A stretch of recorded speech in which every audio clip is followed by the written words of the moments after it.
Emery Ward, thank you for subscribing. Appreciate it. Right on.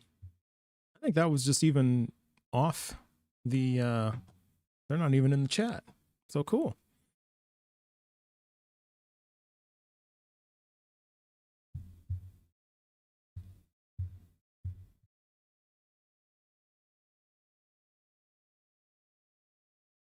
All right, let's fix something here. Just close this down for a minute.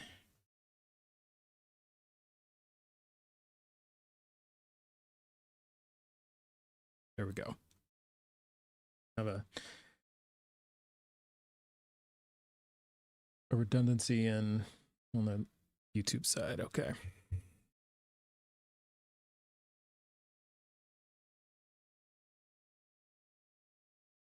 If web is first on the YouTube side. Welcome in.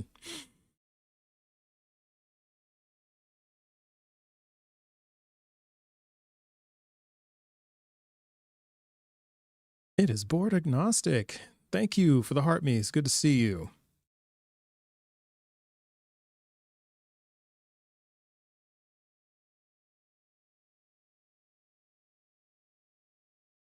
Sarah, thank you for the heart me.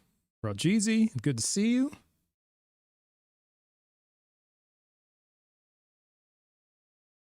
The Welsh biologist, good to see you. Doing well. Yeehaw. Disney by Sarah, thank you.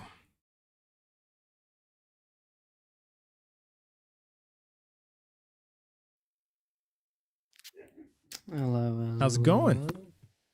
Pretty good in Wales. It's good to hear. Good to hear. Yeah. Happy Wednesday. Yeah, happy Wednesday.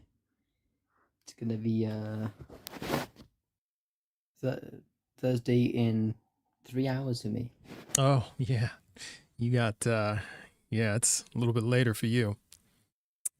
There's a snake in my boots. Raider, good to see you. J-Rab, good to see you. IfWeb, thank you very much. I'm glad you liked the content. And Brent, good to see you. If you hear any sounds, it's my grandparents. I'm at their house. Okay, no worries. Yeah. No worries at all. So.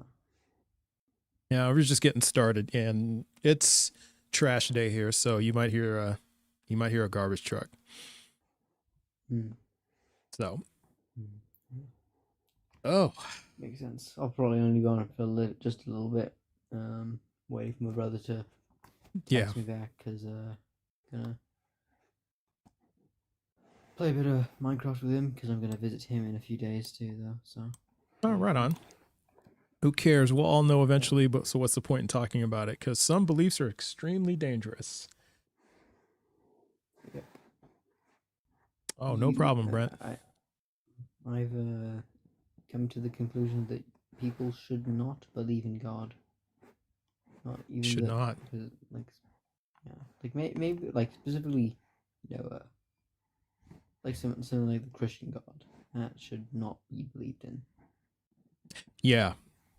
Yeah. Because like just a general creator that created the universe and then left. That's fine, but yeah.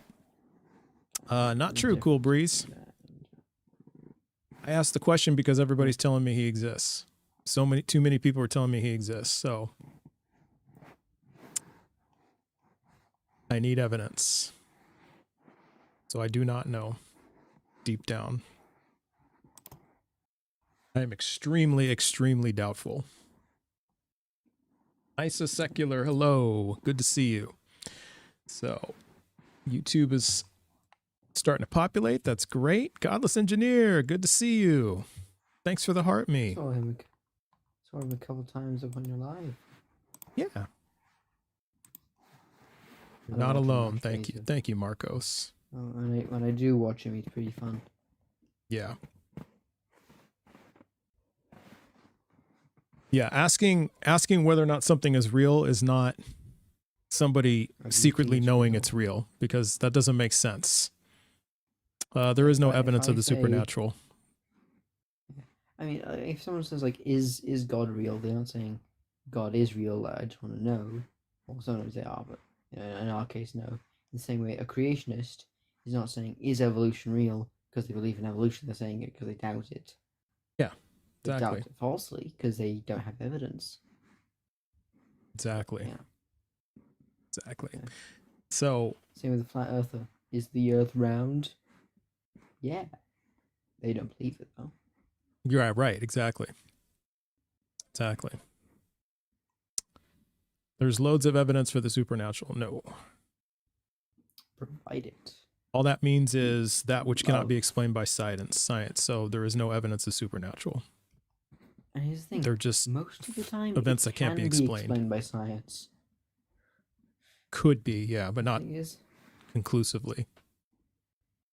most of the time it is explained by science, and it's just unexplored by science more specifically. That too, yeah. That too. Like, for example, like a supernatural claim such as ghosts. Can't be explained by science. No praping, Janine Willis. We don't accept praping here, so there's no praying for people unless you have permission. So I know Christians have a problem with consent, but around here we get consent. Especially their God. Yeah. Yeah, we're still doing bingo. Thanks for reminding me. Yeah, everybody, we're still doing bingo. So I'm calling out markers still, and so get your cards ready. If you haven't signed up for a card, let me pull up that address for you. Been meaning to join the Discord, but Yeah. yeah, I'll get around to it. I'll get around to it at some point. Yeah. So everyone look at the top of the screen.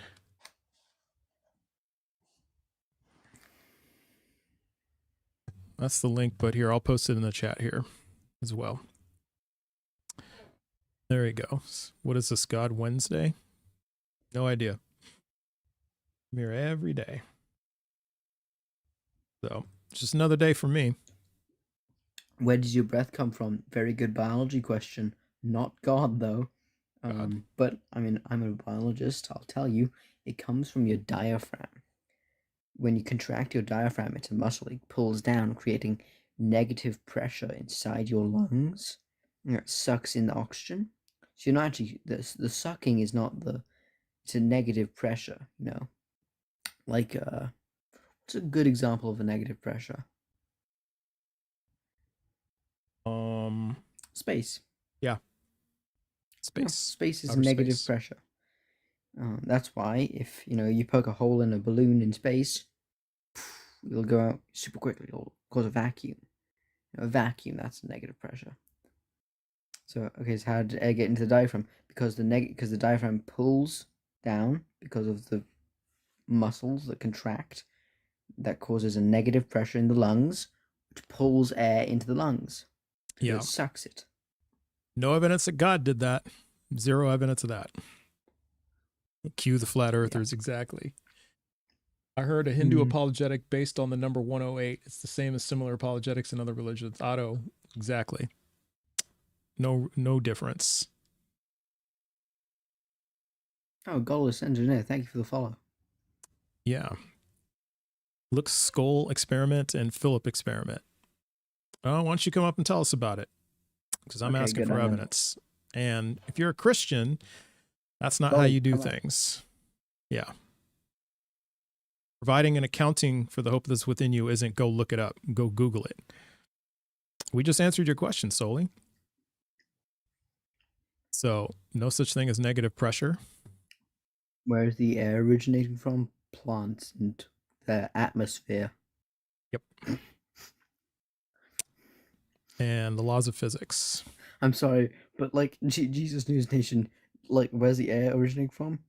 The atmosphere. Best evidence is that you're still searching for answers. So somebody asked evidence that Bigfoot exists. That means Bigfoot exists. That's nonsense, guts. Why would you not want to do your own research? We have done our we have. But if you have evidence, I'm asking you. I'm in the quest. Yep, we'll get to you. Yeah, what you feel. So Calio, what you feel when you're like sucking in, it's not actually sucking in because sucking in isn't real. It's just forming a negative pressure pocket in your lungs. Can a creator not create atheists if it wanted to? Sure, but you have to demonstrate that doesn't demonstrate a creator. That doesn't because atheists exist. Yeah, it could. Good. I mean, but that's not evidence that God is real. The Bible is evidence of God. How do we know the Bible's true, Simone? No. Yeah, how do we know? Just no. Wait a minute. So the Bible is true, is evidence of God because it's the written word of God. Ooh, we almost have the circular argument complete. Circular argument's that close. In the big, well, I mean, yeah, is Bible's true because it says it's true. Yeah. So how do we know the Bible's true? That's. Yeah. Do you lack belief based upon lack of evidence or no evidence? Lack of evidence. No evidence. Yeah, no evidence. Lack of evidence. No evidence. Yeah, because a lack of evidence would mean that there would be some evidence, just not sufficient enough. Yeah. And but then people make the argument that like, oh, you're able to breathe and therefore, like, I'm just gonna go back to Jesus News Nation. Just going back. Sorry, I'm gonna go back to the original thing I was saying, but God created and blew His breath into us. Nope. No, God did not breathe His breath, and now you're going to afterlife. Okay, so what was I talking about? The evidence. All evidence that's been presented to me that was evidence of God was in fact just evidence of natural things or things that were unexplained. Yeah. Pseudo V Science. Good to see you. Mm-hmm. It's a good name. Yeah. Let's see. Read the Bible. Most has been already have proven. So when did overwhelming evidence of design in life? No, not true, Kevin. We have no evidence of design. Question: where will your soul? I don't believe in souls. Jesus Nation. Prove a soul. No evidence of souls. We perceive good and evil, not evidence, because those are constructs. Those are names we gave it, and we're talking about morality. We have more evidence that morality is evolution derived than anything. Yeah, we know psychological evolution. Yeah. That. So most important question, where will you go when you die? Nowhere. It's lights out. Yep. God revealed himself to you. What would you say then? Where the fuck have you been? See, that's what I would say to God. Scientific studies on supernatural? Nope. They were scientific studies when they were trying to prove the supernatural and they never did it. They did it in a good, correct scientific method, but they never proved it. Yeah. No evidence of souls. Do you mean you can't access potential evidence? No. We're in the information age. We should be able. This is the easiest age to find evidence. Exactly. So, yeah. CIA did good scientific studies on the supernatural, almost all of which were inconclusive, if not all of them. Yeah. You have a soul, spirit, and body. Demonstrate that. We have no evidence of spirit, soul, and we don't have no evidence of spirits and souls. Then Dwayne, come up. I mean, what do you think of the Gabe Poirot story that he was in heaven for 18 days? No evidence of that. That's just a claim. Also, wouldn't that make him akin to God to be able to go to heaven and then back to earth? I prophesy that you will have a divine encounter with Christ and become a believer. And how do you know that? Yeah. Yeah. So that sounds like vibes. I mean that is a prophecy. That's definitely a prophecy. It's not proven though. Yeah. What makes you think God isn't real? Insufficient evidence. The Holy Spirit? No evidence of the Holy Spirit. What proof you need if God appears in front of you? What if I said, I am God? Well, you'd still have to demonstrate it. Then you should be able to do something extraordinary. If I saw what I thought to be God, I would first check, am I going crazy? Yeah. No. Shouldn't say. Am I having, hallucinations? I'm going to go see a psychiatrist and then maybe a therapist just to see what's going on. The best evidence that God and Jesus is real is Jesus Christ revealed himself to me in a dream. Okay, so then that means I saw a unicorn in a dream. That means unicorns are real. Here, Jesus News Nation, your grammar is too broken for me to be able to read properly. But just come up and we can have a good conversation. You got a white robe on. Today I was with my cousin's daughter Madeline. Mm-hmm. She's so cute. Yeah, she's so cute. Madeline. she's like she's not two yet, but she's so cute. All right, let's bring up Jesus News Nations. Oh, finally. Oh, looks like there we go. Jesus News Nations, how you doing? There we go. Yes, how are y'all? Oh, doing well. Can I? Are you at least 18? And which pronouns do you prefer to people use for you? I'm a lady, a woman of God, and yes, I'm over 18. Yes. Okay, so we have some women who go by they, them, he, him. So which pronouns do you prefer? Well, I'm a lady, so she. Okay, she. Fine. Cool. Okay. All right. Okay. And let's see. Safe to say you believe in the Christian God? Yes, I believe in Jesus Christ. I believe in God, Jesus, and the Holy Spirit. Okay. What's your best evidence that God is real?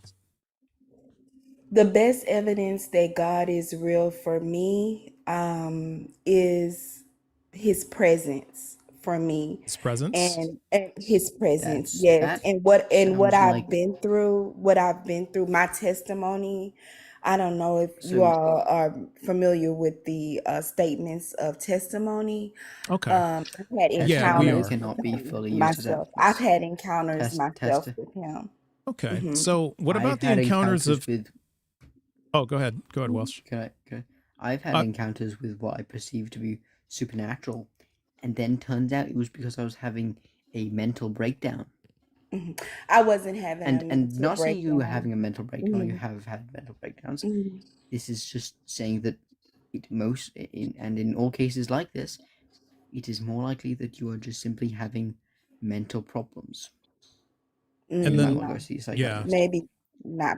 No, I wasn't. Okay. And it was proven as well. It was proven? How was it proven? Well, it was proven and it's still being proven. When I call on his name, his presence is literally tangible for me. I can actually feel his tangibleness and the miracles that take place behind. Okay. Can you turn on your camera and show us God right now? Since he's present? Since he has presence? Yeah. I don't have to turn on my camera. All of us can be God right now because how do we know he's present then? If you can't, he's present because we're breathing. The word of God tells us in Genesis that when he created us from dust, he blew his breath in us. That became our soul. How do we know that's true though? Yeah. How do you verify that's true? It's true because you're breathing. You're breathing because of God. Well, no, we have evidence from our evolution of lungs. Yeah, we know why. Like science tells us why we're breathing. So why would science come up with a completely different answer? Because the word of God tells us that science is foolishness to God. God is above science and all those things. Well, then why are you using a phone then? Why are you on a phone? No, he didn't say that he did not say that they were not smart. He hadn't given them wisdom and education. That's true. Yeah. So what I'm asking you is if science is foolishness, why are you using a phone? Because that was based from science. Why are you able to read? Foolishness unto God. Wait, hold on. Unto him. It's foolishness unto him. I didn't hear an answer to the question. Why are you using a phone? I have a question. Yeah, sure. We'll answer your question, but I have a question for you first. Why are you using a phone? Because that is what we use in today's world. Right, but it's from science. So why would you use anything based in science if it's foolishness? He's not, but that's what the word of God says. It doesn't mean that we can't use it, but to God being who he is, our creator. Well, wait a minute. Wouldn't it be foolish to use things from science? You shouldn't use anything from science if it's foolishness. No, what I'm saying is, thank you, Mom. God gave them that wisdom to create that. He puts these creations, but what I'm saying to you is it doesn't. Right. You know what? Let me, because I don't want. Go ahead and answer. Yeah, go ahead and answer your question. But in Isaiah, it speaks that even my knowledge, all of our knowledge, is foolishness unto God, because God defies that knowledge. Okay. Well, that's a claim. So. All right, I gotta stop the preaching. Can't let you preach. So could you go ahead and ask your question? But I do want to ask a question to you. Yeah, I do want to ask you guys a question. How did the scientists put air inside of our lungs? I haven't got that answer. No. Okay. So scientists don't put anything anywhere. They just make observations and then they make conclusions based on experiments. When the Earth was forming. Okay, actually, this was actually past the Earth was forming. But when the Earth was forming around 4.5 billion years ago, all right, we know this from radiometric dating. It was, it had an atmosphere. It was very anoxic. Had very little oxygen. And through the process of abiogenesis, life came about. And about 2 billion years ago, photosynthesis happened, which released oxygen. We now breathe oxygen, which, we now breathe oxygen. That's why we breathe. It's because we developed lungs later on when we went from fishopods, which are, fish with, kind of amphibian-like. We developed lungs. And I don't want to interrupt you.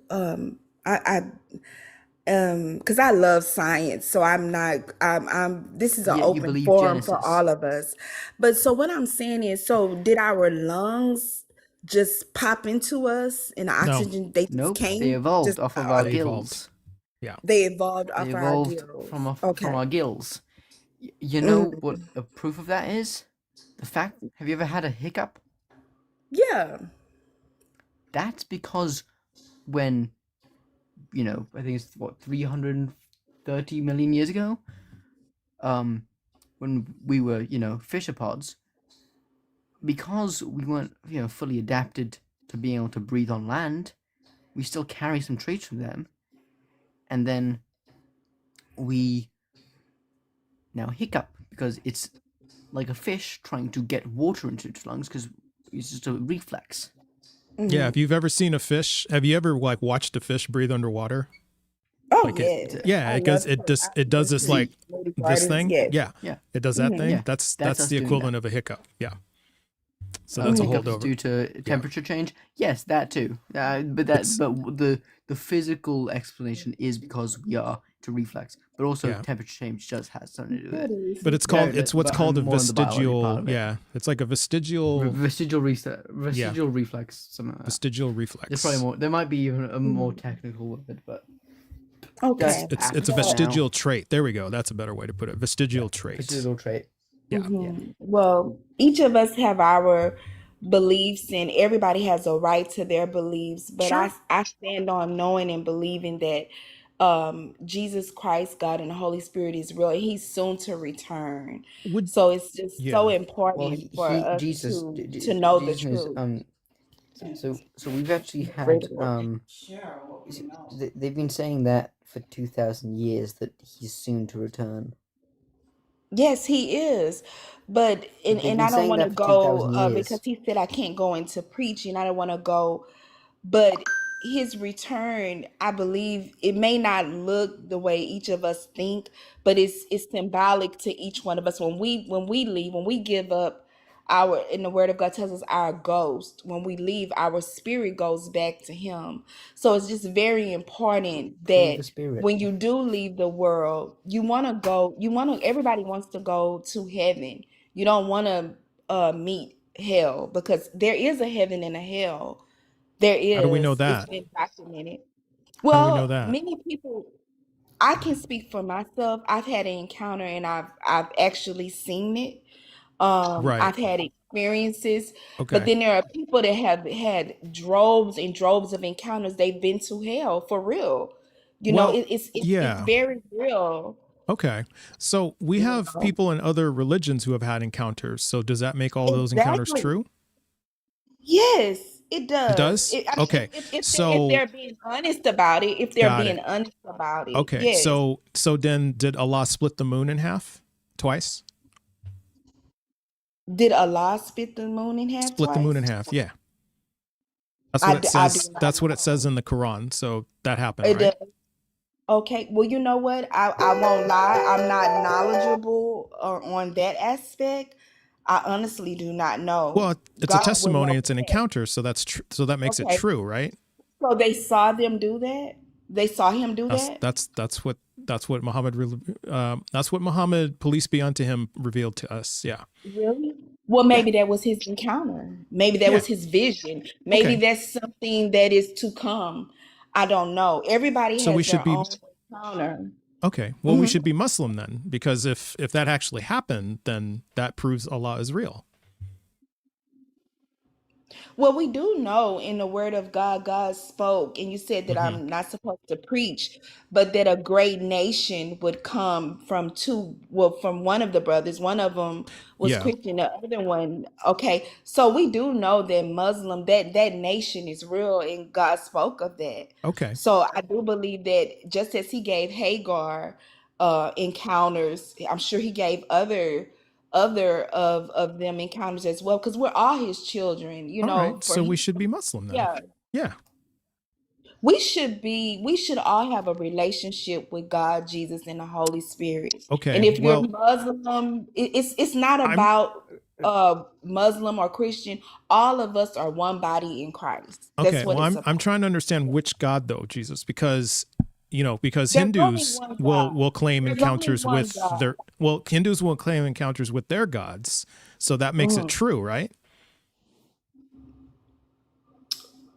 Well, for And Norse me, pagans have the claimed word of God encounters with their tells us, gods, and Wiccans have claimed uh-huh, encounters with fairies. So fairies are real, right? yeah. Well, the word The of God Fae. tells us there are other gods. There are other gods, but there's only Okay. one creator. There's only one creator, is what I'm saying. There's only one Brahma, creator. right? And guess what? That creator, Brahma. he created Brahma. Allah. It's He created the fairies. He created the yeah. devil. He created Brahma Lucifer. He created created Yahweh too. everything, is what I'm saying. Br- Well, we'll We see. we want to bow down to the one true living Right. God. Well, you And I realize, said living on purpose. The reason why I okay. said living is because it tells us in Isaiah that people will have to So No burn preaching, no preaching. forever. Sorry, no Okay. preaching. Can I So, pause you? Okay. I'm sorry. Well, Musician, it's can I kind of pause you? hard, but he's the yeah. one living God. He will never Can ever can I he is the great I am. He always was and always will be. And he cannot lie. He can I can't. pause you? That's the go. Yes, I'm sorry. All right. I'm sorry if my connection's a bit bad. So I want to correct something I said earlier. Lungs did not evolve from gills; they evolved from swim bladders. Just saying. Secondly, the oldest written religion in the world is Hinduism. The creator in that is Brahma. All the Canaanite pantheon from which Yahweh comes from, which by the way, he was a lightning storm warrior god, he wasn't even the king of the gods in the Canaanite pantheon. Oh, thank you. All Is right. much We'll start young the is kick about poll. 2,000 years younger. Yeah. So then that means Brahma created So God, so right? so yeah, Brahma, the written religion in Hinduism, and Brahma as the creator is 2,000 years older than the Canaanite. Oh, a bit less actually than the Canaanite religion, which is from which the Canaanite pantheon from which Yahweh comes from. Okay. Come on, button. There we go. Because your God Yahweh, Hmm. all right, he comes from an original pantheon called the Canaanite pantheon, in which he is a warrior storm god. Okay. He's not even the king of the gods in that pantheon, and he's young, and that pantheon is younger than Brahma. So we should all be Hindu then, right? Yeah, we should all be Hindu, according to you, seeing as Brahma is the oldest written religion. Well, not Brahma, but Hinduism. According to me, or to what you guys are reading? According to all known written historical text, Hinduism is the oldest religion. The creator god in that religion is Brahma.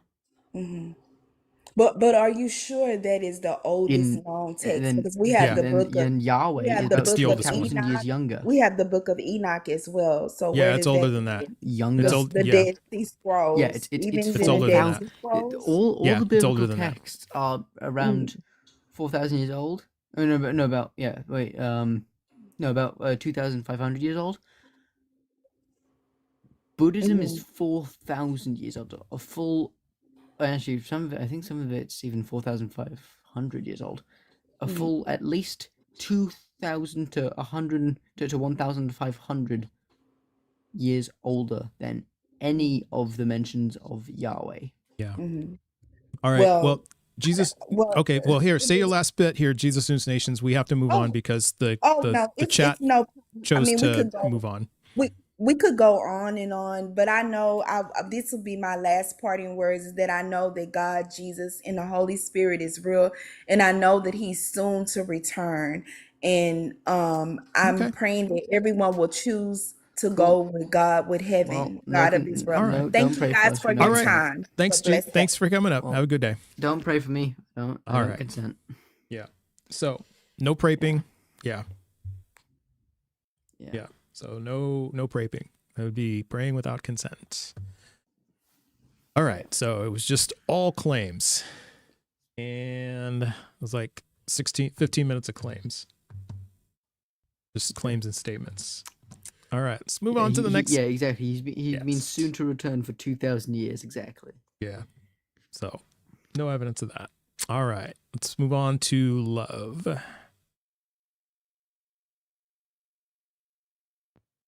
How's it going, love?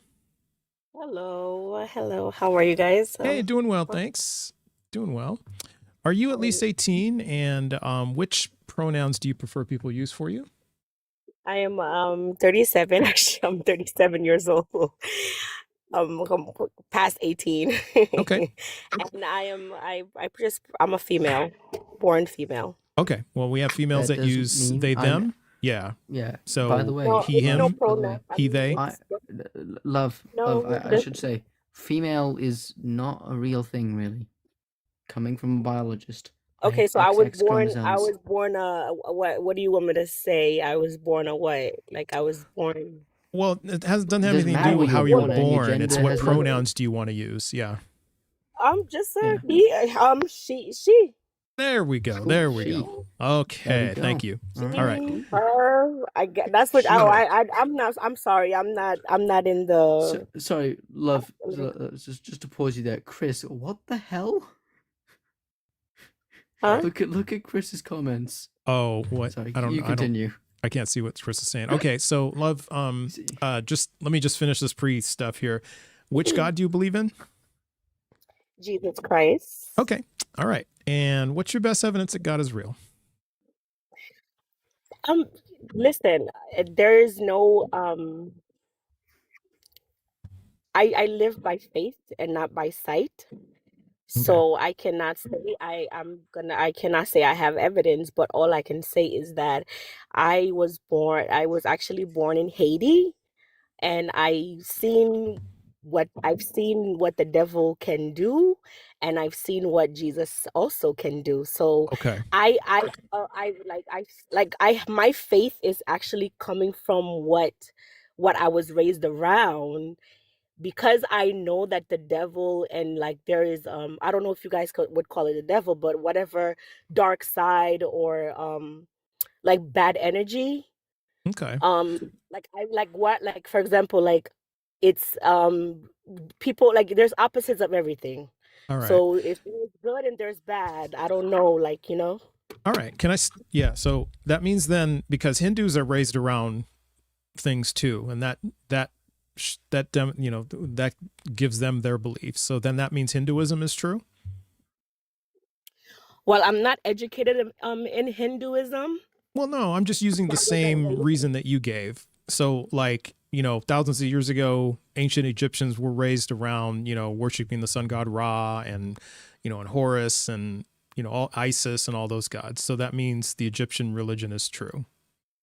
And then, well, there's, and then the Vikings, Norsemen were, they had Norse paganism. So, Thor, Odin, Loki. So all those gods are real because that's what they were raised around. Well, there is many gods. That's all I know that for sure. There is many gods. Okay. Gods. Yes, okay. I know that for sure. Okay. But at the same time, everybody have free will and believing what they want to believe, and whatever you're raised around will shape your reality. And so, let's say if I wasn't raised in Haiti, my perception or my belief probably would be different. But because I was raised around what I was raised around, that's what shaped my reality and my belief. Okay. Well, we're trying to get to, is it true? So how do you know it's true? Because of what I've seen. Okay. So what you've seen, and then that means everybody, what people see is true, right? So everything people see is true? I've seen when somebody call on the name of Jesus Christ, all demons. Okay. So Hindus have told me when they've prayed to their gods, things happen. But you did say other gods exist, right? Of course. Okay. So that being the case, so then by my experience, when I prayed, nothing happened. So then that means no gods exist, right? Because that's my experience. So if my experience says no gods exist, then that means no gods exist, right? Well, you're living it. We see the thing is, it's what you believe. So if you have a strong belief, then well, how does belief make it true though? Because it should just be true. Like, I don't have to believe my mom exists for my mom to exist, right? She just exists. Well, you could see your mom. There's a difference between seeing. That's exactly right. We could see. So if we can't see, how do we know it's true? So you can call. Let's go. I mean, I just told you, I tried calling on God and nothing happened. So do you think that if I prayed do you think if I prayed to Satan, Satan would appear? But then would you truly mean it from the depth of your soul? Sure. Because you can say something with your mouth, but you don't really believe it. So of course I would believe it. Yeah. If I really want to see Satan, I would believe it. I would believe that I would want Satan to appear. I would want that to happen. Yeah. But wait, are you saying that I have to believe it first for it to be true? Well, I mean, of course, because believing is, you have to believe. You have to Do you have to believe? So, for example, like if I look in the mirror, like let's say, like if I look in the mirror and I believe that I'm ugly, or like I believe, like I'm gonna start to it's gonna shape my reality. Like that's whatever subjective though. Yeah, because beauty's in the eye of the beholder, right? That's just subjective. Right. I'm talking about like, do people have to believe that 1 + 1 = 2 in order for it to be true?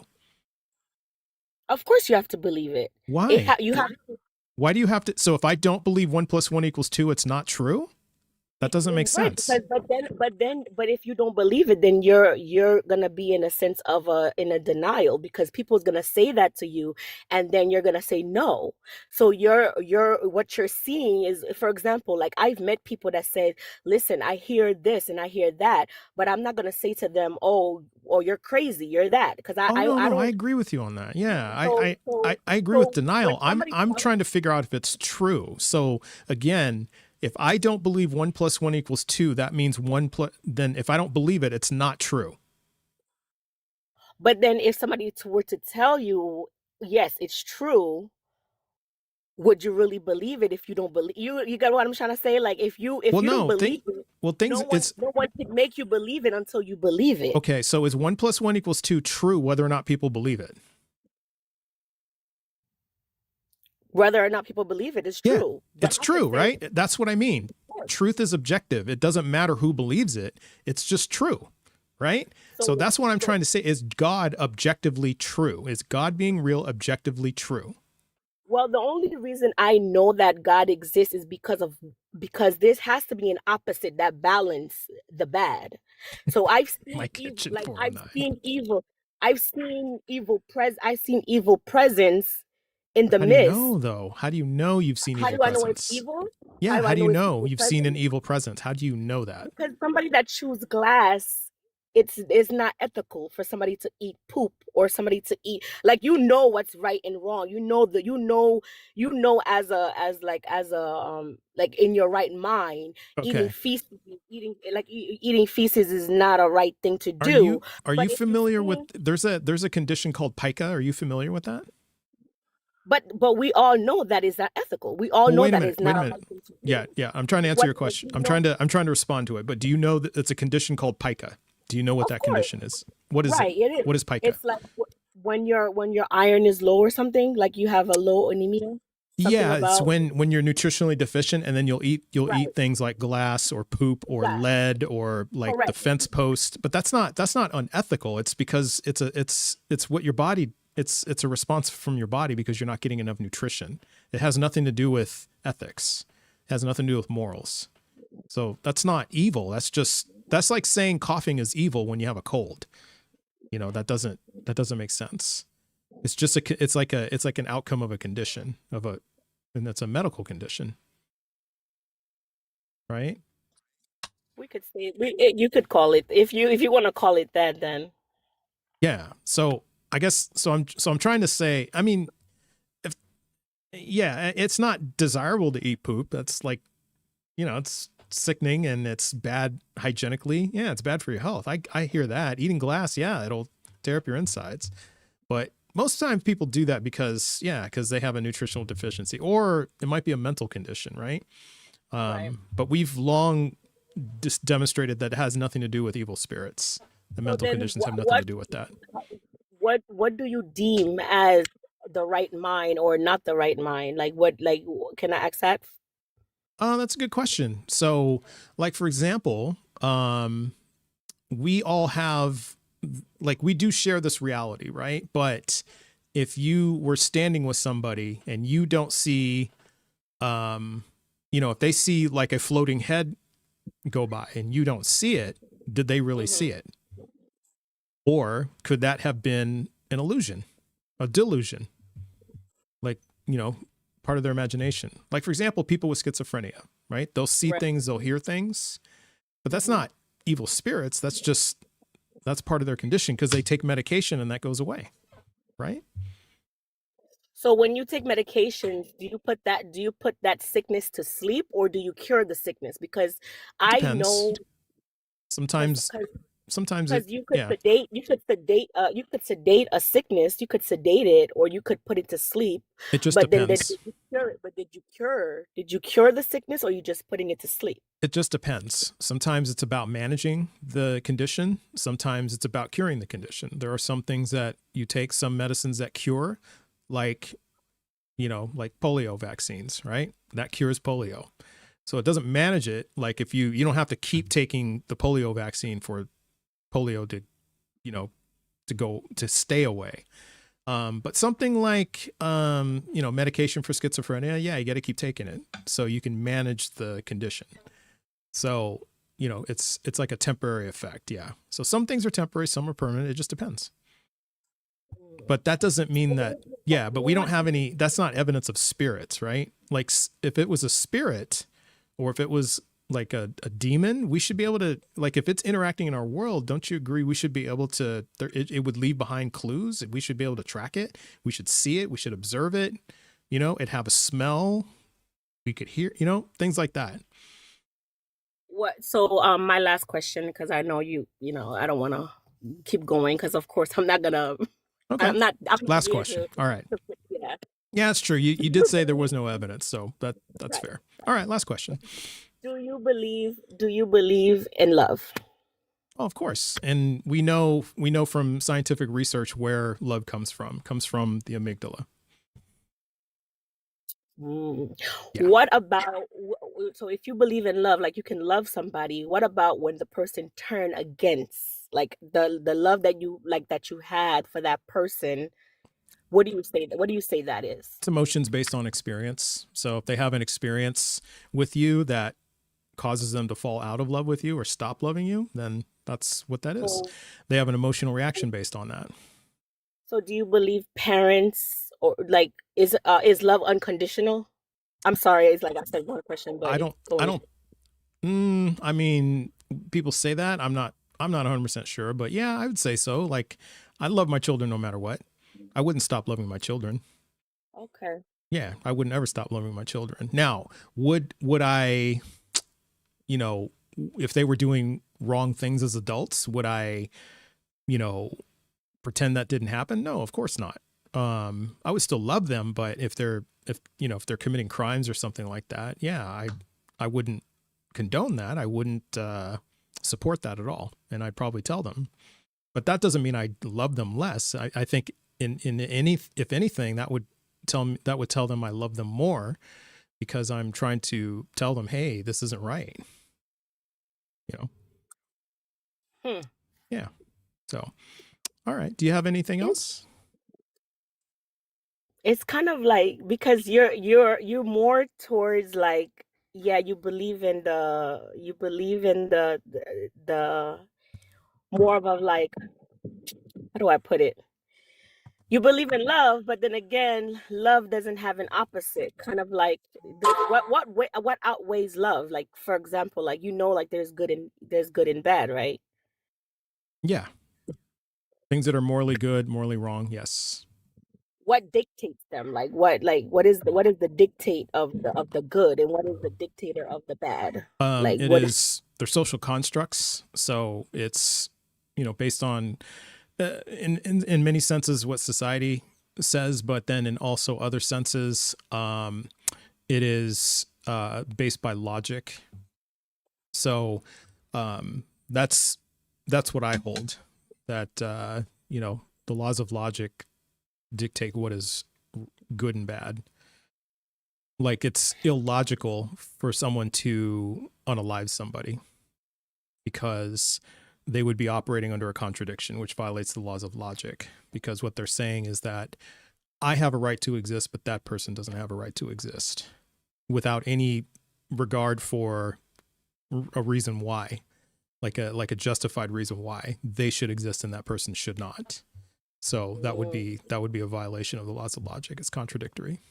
So I see. I believe in like, people give place to their emotions. So like, something is dictating, for something is driving them to do it. For example, it's either the dark side or the light. So, all right, thank you. Whoa, that was a loud bell.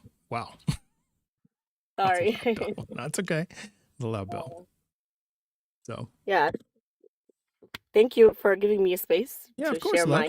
All right. Well, hey, thanks for the polite conversation. Have a good day. All right, you too. Bye-bye. All right. So, yeah, Panda, or was it Panda who said that, or was it? Yeah, Panda. Yeah. It is under the principle of generic consistency. So, it is a violation of the laws of logic, because as agents, in order to make choices, we need freedom and well-being. And if you are taking someone's life, you are saying, I have a right to freedom and well-being, but they do not. So that's a contradiction. So, therefore immoral.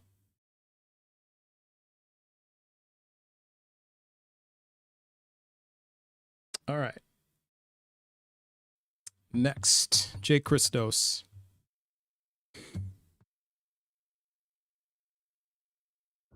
Hey, how you doing? How's it going? Yeah, good. Can I get your age and pronouns?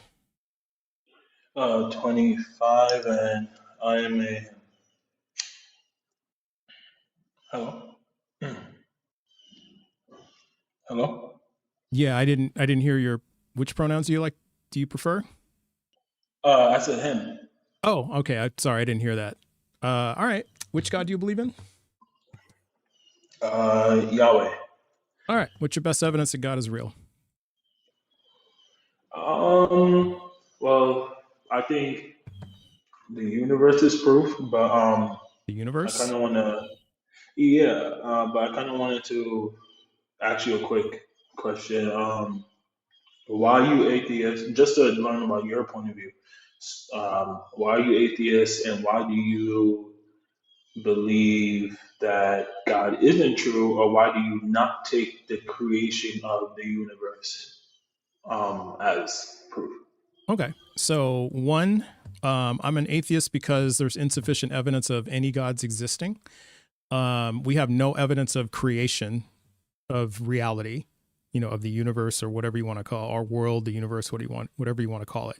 Now we have evidence of things that humans have created. We have evidence of things that other animals have created, like beavers create dams, right? We have evidence of all that. We don't have any evidence of some higher being, some transcendental being creating planets and space and all that stuff. We have no evidence of that. So there's no reason to believe it. Okay, so was the universe created? No, I don't think so. But scientists say different. So do you think that I No, should take actually the they don't. Yeah. Which scientists say that the universe was created? every scientist believes that the universe was created. No, that's not Now, true. Here, let me show through you. through Let me show you. said, Let me show you the evidence of mhm, that. Okay. sure. So, Copenhagen survey taken in 2024 of astrophysicists states that there is a consensus that the Big Bang is a theory that says the universe evolved from a hot, dense state that says nothing about whether there was an absolute beginning of time or not. So, doesn't say that. They don't think that at all. So for the universe, right? So there was a point in time where the universe is so for something to be the cause of something, that cause would be the beginning. No? Yeah, why couldn't it be the universe? Be the cause? So because the universe in which what we're describing, which is time, space, planets, stars, cosmos, Yeah. the cosmos, excuse me. Hmm. Um, we know that those things are created. You know that they didn't exist How do you know prior those to things are time. created? Yeah. How do you know those things are created? People would say, like you just stated, through the Big Bang. Well, I just told you that. Did you hear what I said? I just read it to I you. did. Okay. So why are you insisting that physicists are still saying what they're not saying?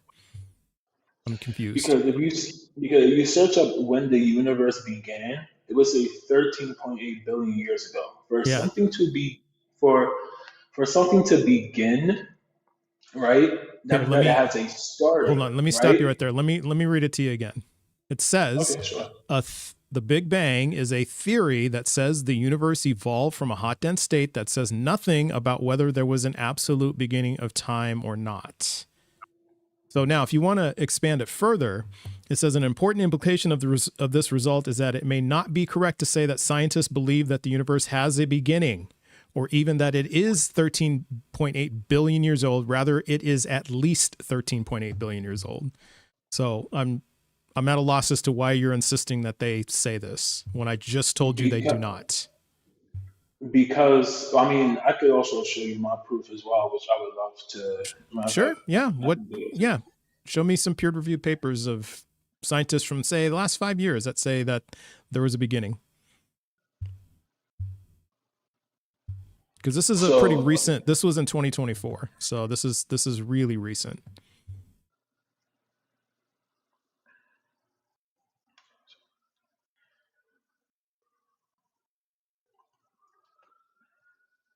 so,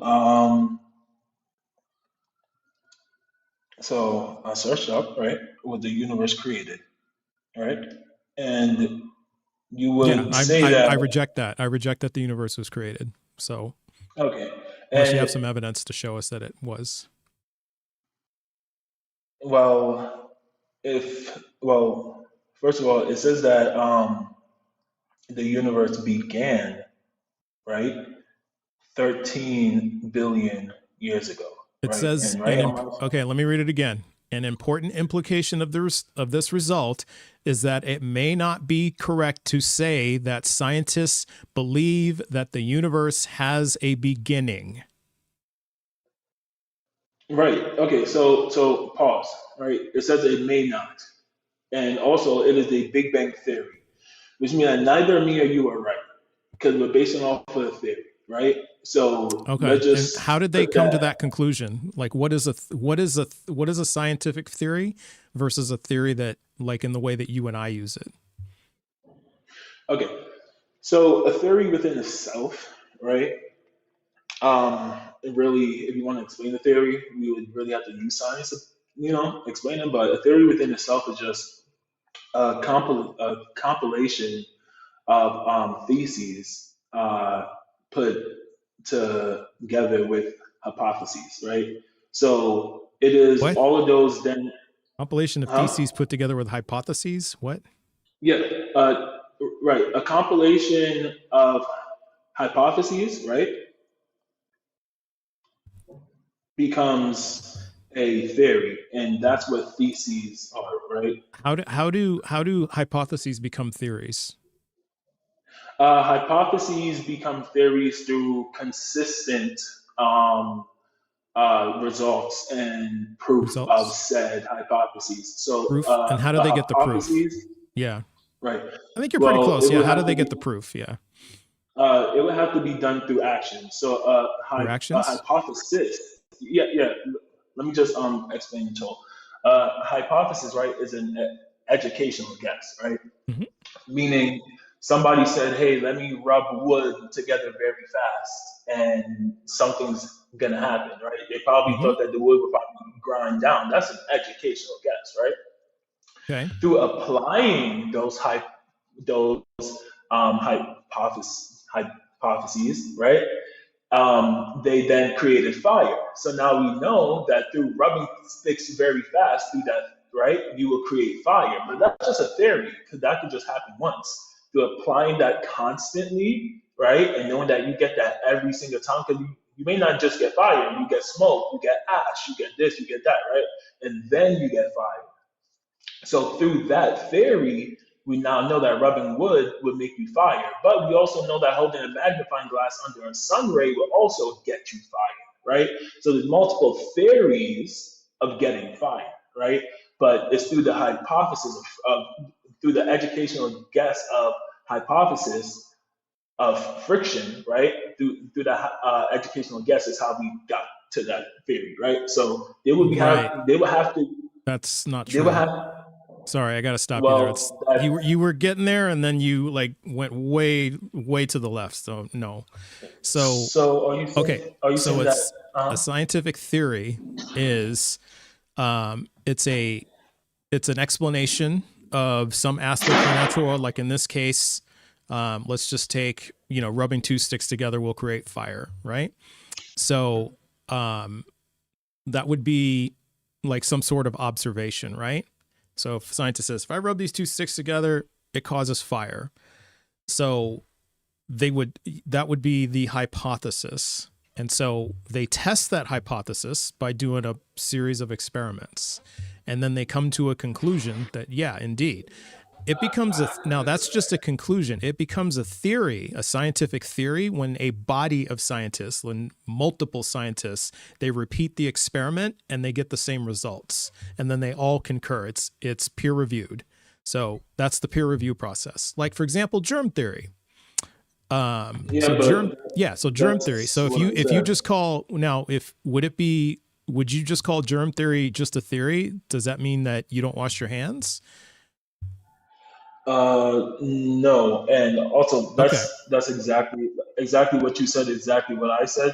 Through the No, body of that's not what you said. experiments. It's not what you said. Yes, I did. I said through applying that educational guess multiple times, right? Through a body of experiments, because I gave an example. I said there's rubbing sticks to get Said a body of fire, and then there's experiments. Yeah. But I you said didn't say by multiple people. wait, please hold on. Let me finish. Right? I said vague, so I would be applying multiple people. So I also gave an example from rubbing sticks and from using a magnifying glass and holding it under sun rays. Well, so that wouldn't be would part already of show, rubbing sticks creates fire. That wouldn't be part of the experiment. That would be a different experiment. Yeah, but those are different Those are different, and like I said, those are different theories, right? To get fire. So I already explained myself. So I brought two different theories. Yeah. No. Right. Okay. So yeah, that's why. So just sitting here, just saying it's just so what you're saying then is that if scientists come up with a theory and it's been tested again and again and again, you're saying it's just a theory. So what makes it fact? Okay. If scientists, fact is something that really has nothing to do with scientists. Fact is something that is essential. It's something that regardless of what theories or applications that you may or may not put it through, it will forever be as such. For instance, oil and water don't mix. You can mix oil and water. The action of mixing, yes, you can do that. But they will not bind, right? Like it will always separate. No matter what you do to oil and water, you could put it in vapor. It will, once they come back to their natural states, they will always separate. They will always separate under all conditions? Yeah. Under the conditions in how they work. So if I was to put oil, right, instead of a vapor, like you ever see like a Vicks vapor, right? You put oil in there, your face will be oily. So yes, the oil is vaporizing due to the heat and the mixture of water, which makes it easier to vaporize, but your face will have oil on it because the water vapor absorbed to your skin to a certain limit, but the oil sits on top of your skin because it's a different density. So it separates. All right. I think we've gotten lost in the weeds. Let's kind of bring it back. So we're kind of going back to evidence that God is real. So you're saying that everything was created. Yes. And what is your evidence that everything is created? Okay. My evidence is that life cannot come from non-life. So life cannot come from non-life? Yeah. So then why have we have evidence that that is not the case? You have evidence that something that is deceased can bring forth life. I didn't say that. Can have life. Not something deceased. I didn't say something deceased. I said So something inorganic can convert to something organic. Yes, we have evidence of that. So you have evidence that something like metal can become something like a human organ, like organ tissue. No. Okay. Something like molecules, like inorganic molecules can become, in the right conditions, can become organic molecules like amino acids, RNA, protocells. That is what we know. And we know that protocells eventually become cells after enough time. So that we know. So if we've seen the steps, now we haven't seen the step of protocell becoming an actual cell, but we've seen all the other steps up to that. So it's reasonable to conclude that if you get to the protocell stage, eventually those protocells will turn into cells. Well, but now you're talking about manipulation, right? No. So not manipulation. Yes, because you said I didn't say manipulation. Verbatim. I didn't say manipulation. You didn't say I said that, but you said verbatim, right? Under the right conditions. Yeah, I didn't say, right? But that's nothing to do with manipulation. Why would you think that's manipulation? Because you said under the right conditions, which means that their base state is not being changed through a condition, which is manipulation, bro. No, fire is a condition for metal to bend. That's manipulation. No, that's not what a manipulation means. No. Sure. Okay. Sure. So no, Explain under the right. exactly So if there's what conditions you're talking about. present, if there's certain conditions present, okay, then these inorganic molecules can turn into organic molecules. Now, so that's all I said. Okay, and like I said, if there's fire present, then metal will bend. But okay, bro, sure. Okay, that's not what I'm talking about. Yeah. All right. Okay, so blood is iron, correct? Blood is. I'm not sure why that's. Blood is iron. Yeah, It's more than. it's a It's question. more than that. It contains iron, but there's more to it than that. Blood is 70% iron, so I Which would means say it's that not. blood is It's iron. not. It's not equal to iron. There's more. That's what I said. There's more to it than just iron. Yeah, I'm It not contains disagreeing that iron, it's but not equal to. yeah. Well, you Okay, said blood yeah, is iron. right. That's not. That's not true. There's. Okay, all Yeah. right. It Sorry, contains iron. Yeah. That's like mainly. saying a cake is eggs. But yeah, it's got more than eggs, right? It's got milk and flour and sugar and Right, flavoring, right? Yeah. right. Blood is mainly iron, right? Yeah, it's got iron in it. I agree. Okay, cool. So Thanks, Jay. I understand. I understand what you're saying, but we wouldn't go as far to take a pile of blood and like try to make a sword from it, right? So Okay. I understand. I'm not sure. I'm not seeing how that's relevant. Yeah, I'm getting to just allow me to finish. All right. So you're essentially trying to say that non-living molecules can then create living organisms that thirst, that feed, that reproduces, just how our cells reproduce, just how animals and bacteria and larvae and all that other things. And I would just say, do you have evidence of that? Yes. Of Sure those do. cells, of those molecules doing that? Yep. Making life from non-life?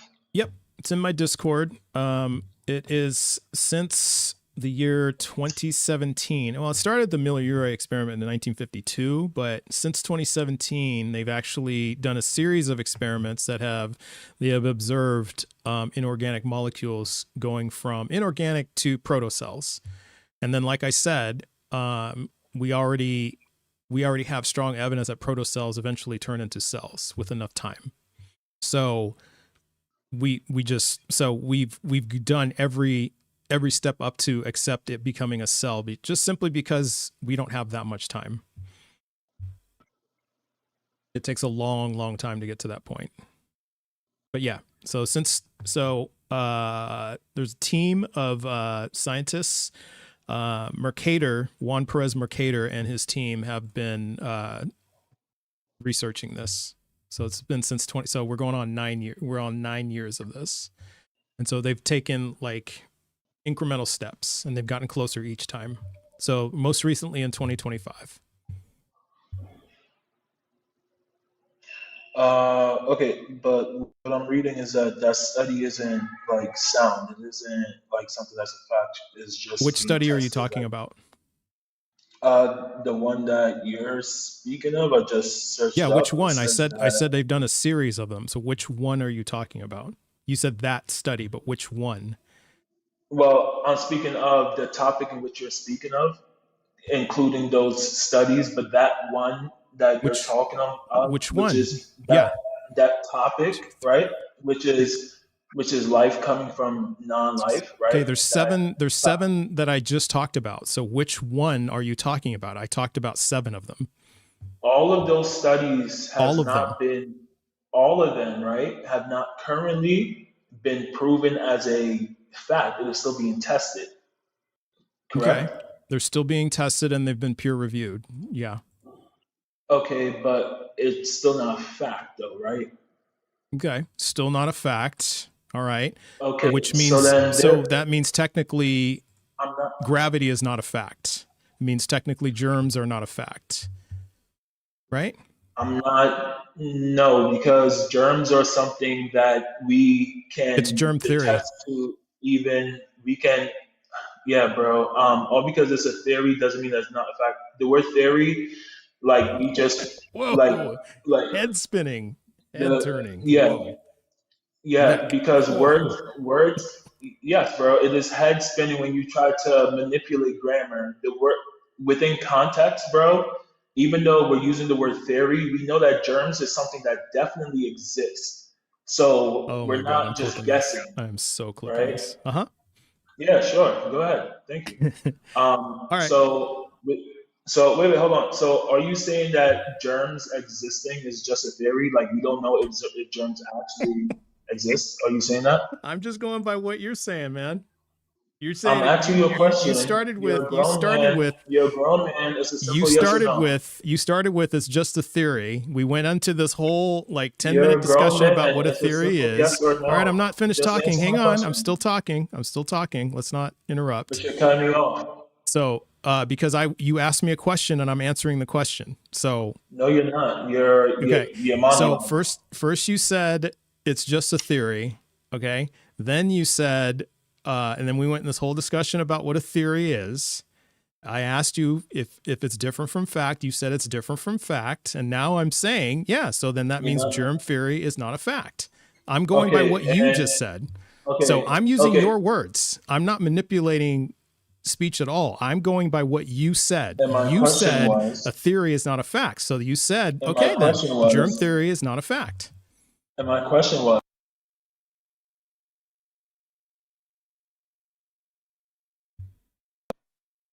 my question was, are you now saying that germs, meaning the bacteria, right, and pathogens are harmful to our immune system? Are you saying because it is called germ theory that germs are not a fact? I'm just using your words. According to you, It's just a germs are yes not or a fact. no.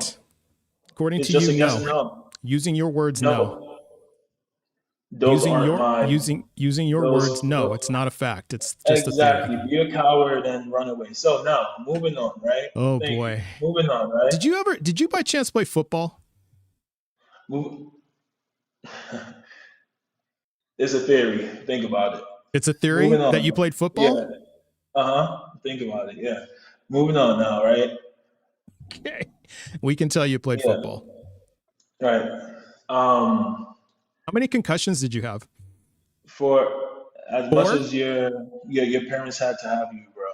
4? You had 4 concussions? As much as your parents had to have you, As much so as we my could play parents games, had to have me. or we could have a This is conversation. all right. So, okay. So when I went back to, I asked you which study that you researched that shows And I it looked is at you, what is the name of the and study I that looked at you, and I said, "What did I say?" you said they have not been proven conclusive. They're not fact. And And I we asked both came you, to the you said the conclusion that studies wait, wait, aren't hold on. Did proven you concede? conclusive. So I'm Did asking you, no, did you concede? you never answered my question. My question You to you never answered was, me. I did answer you. My question to you was What did you say? I said which study? No, you didn't. Oh my Uh, god. This is driving me wild. Okay. All did you right. answer my We're stopping question? right here. We're stopping right here and I'm going to bring up the video. And if I did say that, sir, I'm going to kick you off the live. It's that simple Okay, sure. because Because because I'm over this. what you said was that it was not a fact that what they're that those studies have been proven. Or you said that they were paired reviewed, and I said, okay, but are they a fact? And you said no, and then we sort of having this combo. Yeah. So go ahead, run it back. Thank you. So we're going to run it back because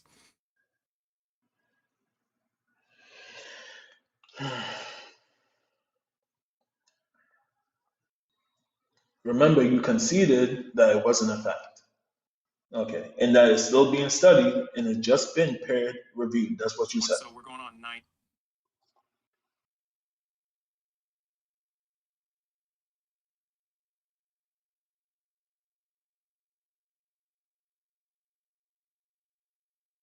So we've done every step up to except it becoming a cell, just simply because we don't have that much time. It's a long, long time to get to that point. Yeah. So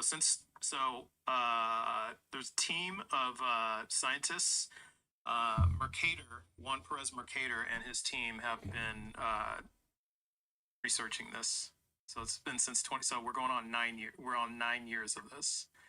So they've taken like incremental steps, and they've gotten closer each time. So most recently in 2025. Okay. So what I'm reading is that study isn't like sound. It isn't like something that's a fact. It's just. Which study are you talking about? The one that you're speaking of, I just searched. Yeah, which one? I said they've done a series of them. So which one are you talking about? You said that study, but which one? Well, I'm speaking of the topic in which you're speaking of, including those studies, but that one that you're talking about, which one? Is that topic, right? Which is life coming from non-life, right? There's seven that I just talked about. So which one are you talking about? I talked about 7 of them. All of those studies have not been all of them. All right. Thanks for coming up. Thank you. Yeah. So, like I said, I asked him which studies.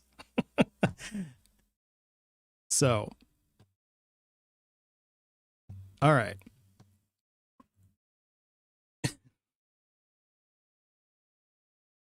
Oh, goodness. All right. Let's go to the next guest.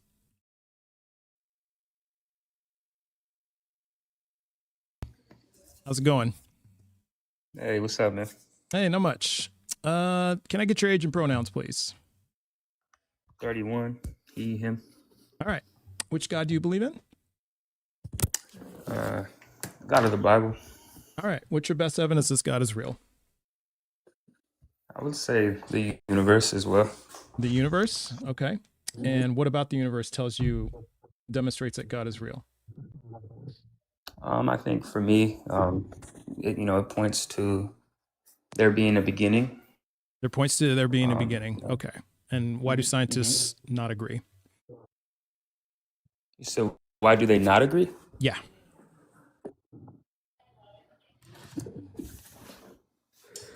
Are you speaking for all scientists or what do you mean? A consensus of them, yeah. Not all of them, but a consensus.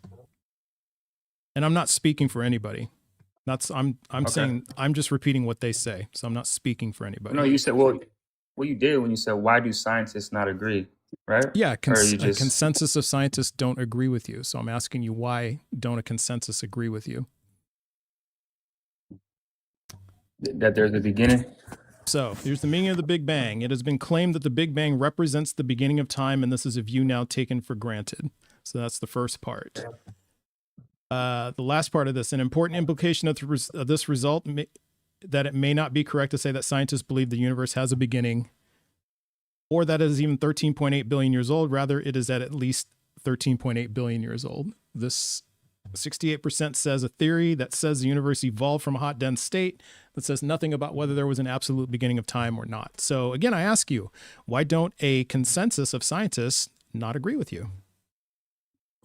And I think for a variety of different reasons, and from their own experience. Okay. Yeah, so again, what evidence do you have that there was a beginning? For me, right. So I'd be on the side that says that there is a beginning, even though there are scientists that say there wasn't, right? What evidence do you have of that? I think for me, it points to, when I look at the creation, there's a lot of consistent systems that almost actually does speak a language. And I think ultimately... What does that mean? I don't know what that means. A set of systems that speak a language? I don't know what that means. So like DNA, for instance. Like DNA? Okay. Yeah. There's consistent patterns in DNA for us to be what we are, right? How does that prove God exists? I'm not saying that it proves he exists, but the reason why I believe that God is real is because of the fact that... How does that demonstrate God is DNA? Real? Yeah. How does it demonstrate that God is real? Yeah. Because we're here and we can think. We're here and we can Ask think. But questions, we can again, talk. science came up with different answers for that. So why didn't science say, is just because an we can, exploration because of we what's here. can, yeah, because we can think and we're here, therefore God, that doesn't fly. It doesn't follow. That's like, I don't know. That's like me saying, because I have a bicycle in my yard, I'm cooking eggs right now. I mean, it doesn't make sense. Right. Okay, I see where you're at. So would you say, though, that anything that's real would work under some sort of system? Anything that's real would work under some sort of system. Correct. Maybe, I don't know. Yeah, sure. Yeah. Okay. Okay. Still not sure how that shows that God is real, because there's systems. Right. Well, I mean, I'm not trying to necessarily have like a biblical conversation, right? But I think that there's a set of systems from the Bible that point to God and the world that's around us. It's as simple as that for me. Okay. What's an example of a system from the Bible that points to God? Okay. For instance, so I think that there is wisdom that the way the cloud system works, right? I believe that it points towards a designer. I think there's wisdom in the design of the cloud system. You said how? Yeah, how? How does it point to I don't understand. Yeah. How? So, okay, so you got like what the sun. Well, yeah, let's talk about the cloud. You brought up the cloud system, so let's talk about that. Well, what exactly in the cloud system? Like, name components of the cloud system that tell you, God did that. What specific components of the cloud system? I think for me, I see attributes that come from it. So, like, for instance, so we see, the sun heats up the surface of the water, the water, water. It's water particles in the sky. And I guess what I'm just I'm just explaining the cloud system. But what I see from it is that there's wisdom in it. No one can stop God from giving water to his children. He makes it rain on the righteous and the unrighteous, right? Like, I believe that the attributes that come from the way that we receive water, it's wise, it's loving, right? The attributes that we receive water, it's wise, it's loving. Yeah, the way we receive water, right? It's always going to happen for the earth, right? Is it ever going to stop raining? It may at some point under certain conditions. It may. Could. Yeah, but we don't. But right now, it's stopped raining on other planets. Yeah, like it doesn't rain on Mars, right? And we're not on Mars. We're talking about Earth. Right. So our environment could turn into something like Mars, and it would stop raining. But it hasn't, though, right?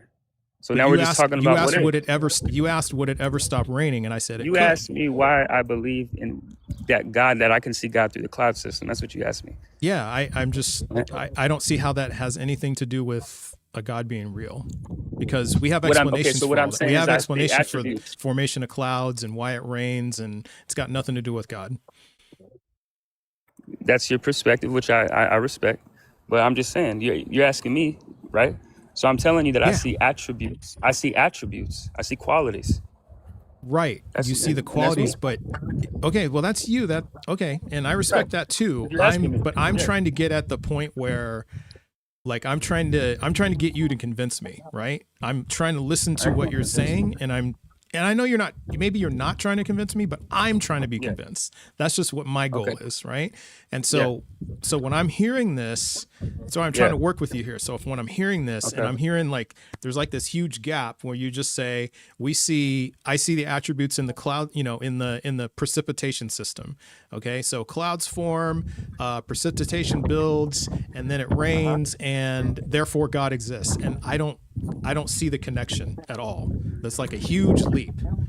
Right. So what tells you? You see what I mean? So where is? Can you fill in that huge gap for me? Like, what is in that gap? I see. Okay. Honestly, the only way then I could do that is, we'd have to have a conversation about the Bible. Yeah, we can do that. Okay. So there's a scripture that says, and I've been listening to you for a little bit here. Yeah. There's a scripture that says, "Who among men knows the things of a man, except the man's spirit within him?" And just pretty much what that's saying is it's really impossible for us to just look at someone like another person and know exactly what they're thinking. A person has to tell us what they're thinking, right? Okay. Do you agree with that? Okay. Yeah. So then afterward, it says, in many ways, yeah. Right. So afterward, then it says, so too, no one can come to know God except the Spirit of God. And so I'm sure there's going to be many different perceptions of that scripture, but for mine, what that's telling me is that if I want to know God, God has to speak to me. Okay. So yeah, let me kind of ask this. So if you want to know God, God has to speak to you. All right. Correct. Why? Correct. Why does God have to speak to you, or in order for you to know who God is? Because just like me and you are persons that choose to speak to each other, he is a person that chooses to speak to certain ones. Okay. And why does he do that if he wants everyone to know him? Because he wants, wait, hold on. Ask that again. Why does he do that? Does God want everyone to know who he is? Yeah, of course. Okay, so why would he only speak to select people if he wants everyone to know who he is? That doesn't make sense. Free will. Free will? Yes, he's honoring his free will, but yes. He's honoring. Okay. Yeah, I'm sorry. He's honoring people's free will. Yes. Okay, hold on. So you're saying to honor my free will, God is purposely ignoring me. No, he's not purposely ignoring me. Well, yeah, he's not speaking to me, right? That's ignoring me. So he's not speaking to me. So he's honoring my free will by not speaking to me. That doesn't make any sense. But he wants me to know who he is. So how am I supposed to know who he is if he won't speak to me and tell me who he is? How am I supposed to know? You have to act. That's what I'm trying to say. The same way you're talking to me, right? And you're hoping that I have some kind of explanation that can fill in the gap, correct? Right. But do you know why I'm talking to you? Why? Because God never spoke to me, despite me asking for over 30 years. Never spoke to me one time. So why would he just ignore me? So this is what, and forgive me for using the scriptures because I know it's not exactly what you're looking for, right? You want...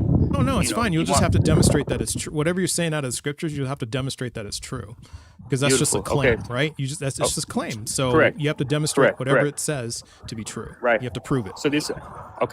So here's what this scripture says, and I can just speak for myself, right? Like I can only say, okay, hey, this is what worked for me.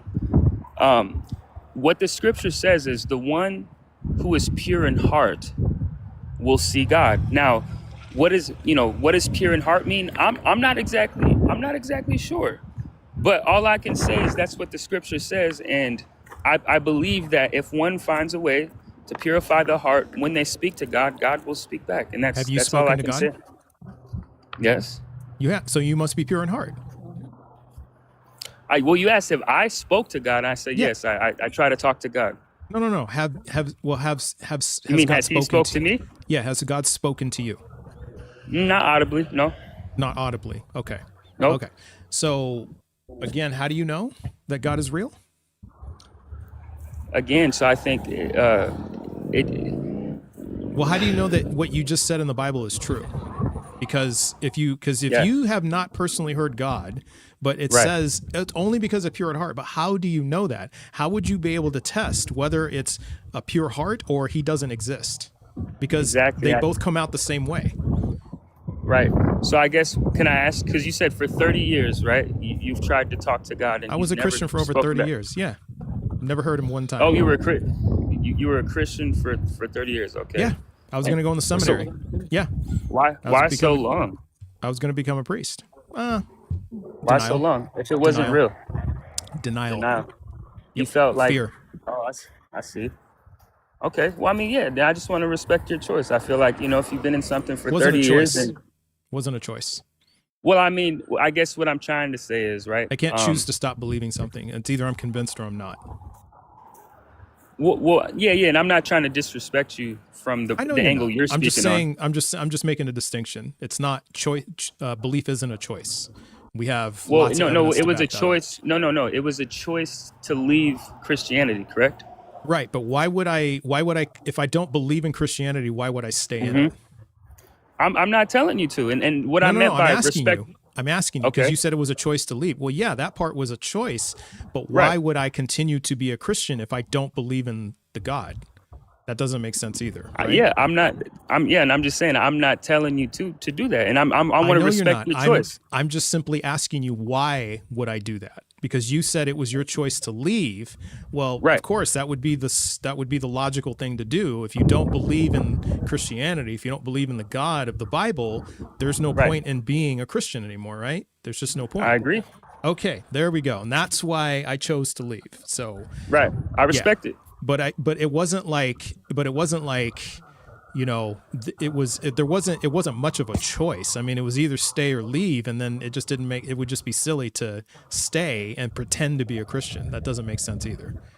I understand. Okay. So you felt like you tried to talk to God for over 30 years and he's just never answered. Many times. Yeah. People pray for me here. We pray to God on this live almost every day. No answers, nothing. I get nothing. Yeah. Okay. I get nothing. So I'm trying to understand from you. If God has never spoken to you, right? Because that's what you said. To truly know who God is, he has to speak to you. So that means you truly don't know who God is, right? I mean, I would argue that God spoke to me. I just said he didn't speak to me audibly. He didn't speak to you. Okay, well, that's all. So he has spoken to you. Correct. Okay, so if he's spoken to you, then I go back to, why doesn't he speak to everybody if he wants everyone to know him? See, free will doesn't really answer that, because why would you say to somebody, I'm going to give you a choice whether or not to believe in me, but I'm not going to give you any evidence. How do you believe in something without evidence? That's my point. Yeah, I mean, the scriptures do say that we shouldn't just walk by faith. We should walk by reason and faith. So you're right. We should have a reason to believe in something. Yeah. Right. So and so how do I get there without any evidence? All I could tell you is, on my journey, this, because you're asking me again now, so I'm not trying to preach to you, but for me, I had to, I had to come to God, and I had to believe that he was real. I mean, that's what the scripture says, right? I'm sure you know, because he says he's going to become a priest. It says anyone approaching God must believe that he is, and that he becomes the rewarder of, those earnestly seeking him. So there's a quite slight problem with that, because every holy book says that. The Bhagavad Gita says that. The Quran says that.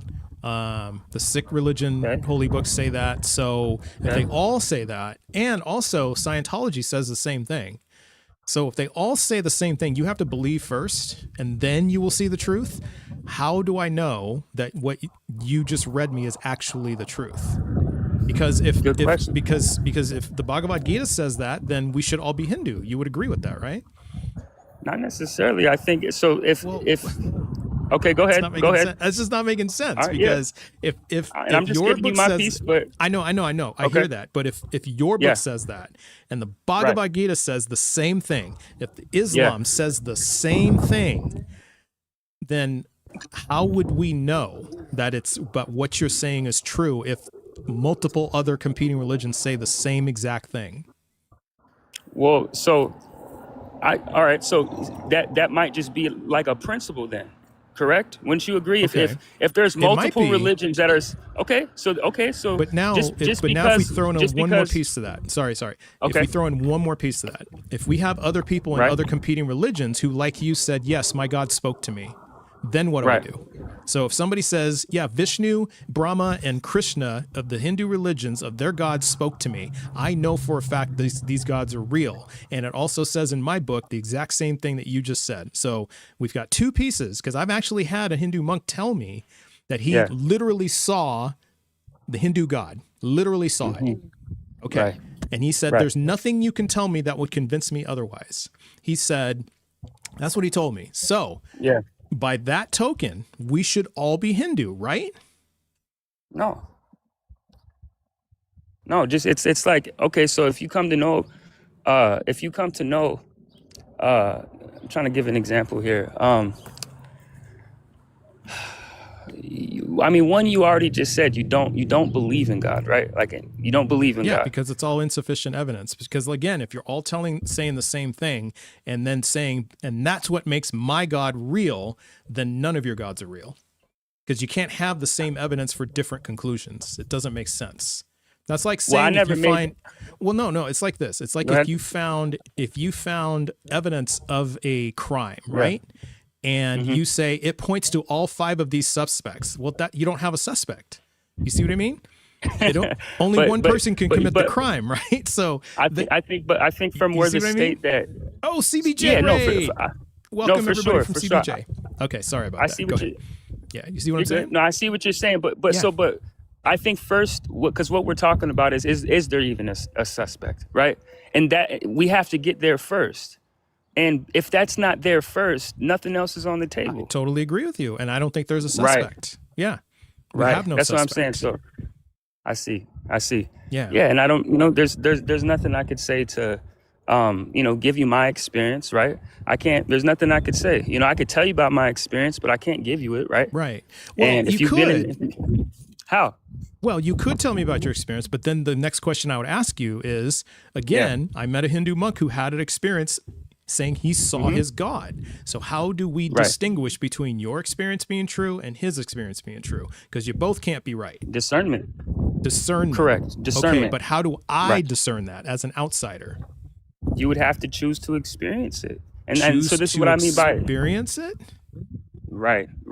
Okay. So and So- what I mean is just to start the path of finding the suspect, right? You got to start looking first, right? Okay, And but, so but if that's you're, what I'm but if doing. you're That's telling what I'm doing. Oh. I'm asking for evidence. I'm looking for the Right. suspect. That's me looking for the suspect. Because, like I said, I looked for the suspect for over 30 years, found no evidence, no suspect. So Yeah. the next best thing I can do is I go to the people who believe there's a suspect and say, where's your evidence of a suspect? And I'm Yeah. getting all different answers. That's what I'm trying to convey to you. I'm getting Right. all. Can I ask you a question? Actually, all the same answers for different suspects. That's what I mean to say. Yeah, go ahead. Okay. So are you, for this live, right? Are you trying to preach a different word as far as like, there is no God, you don't want people. So I'm you're just trying to find genuinely evidence. trying to find God? Yes. Okay. Like, you know what it says in Matthew 28, verses 19 and 20. Go and make disciples of all the nations and teach them how to obey my commands, right? And then it says in 1 Peter 3, verse 15, to be prepared to give a defense to anyone who demands an accounting of the hope that's within you. I'm asking the accounting part. If you think of accounting like the IRS doing an audit on you, you have to give them receipts. I'm asking for receipts, and a personal experience is not a receipt. It's just a claim. So that's what I'm asking for. I'm asking for receipts. All right. Well, let me ask you something. So, because you were a Christian for 30 years, right? Yep. So, do you believe that Jesus Christ was like a tangible person that walked the earth? Not saying he was God or anything like that, but do you believe he was real? I'm agnostic to it, but I don't really care.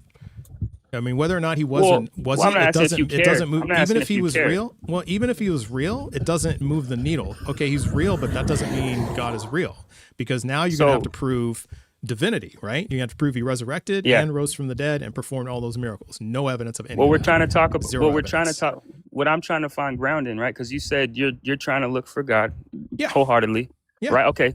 So I need to know, right? Do you believe that Jesus Christ was a real person first? Because if you said that I'm he agnostic wasn't a to real it. person, I don't know.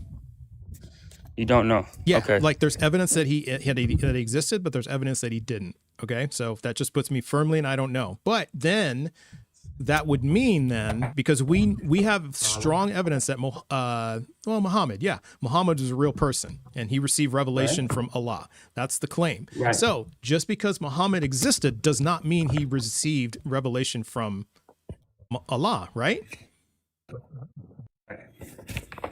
And just because we know we have evidence that Buddha existed, that doesn't mean that Buddha achieved nirvana, right?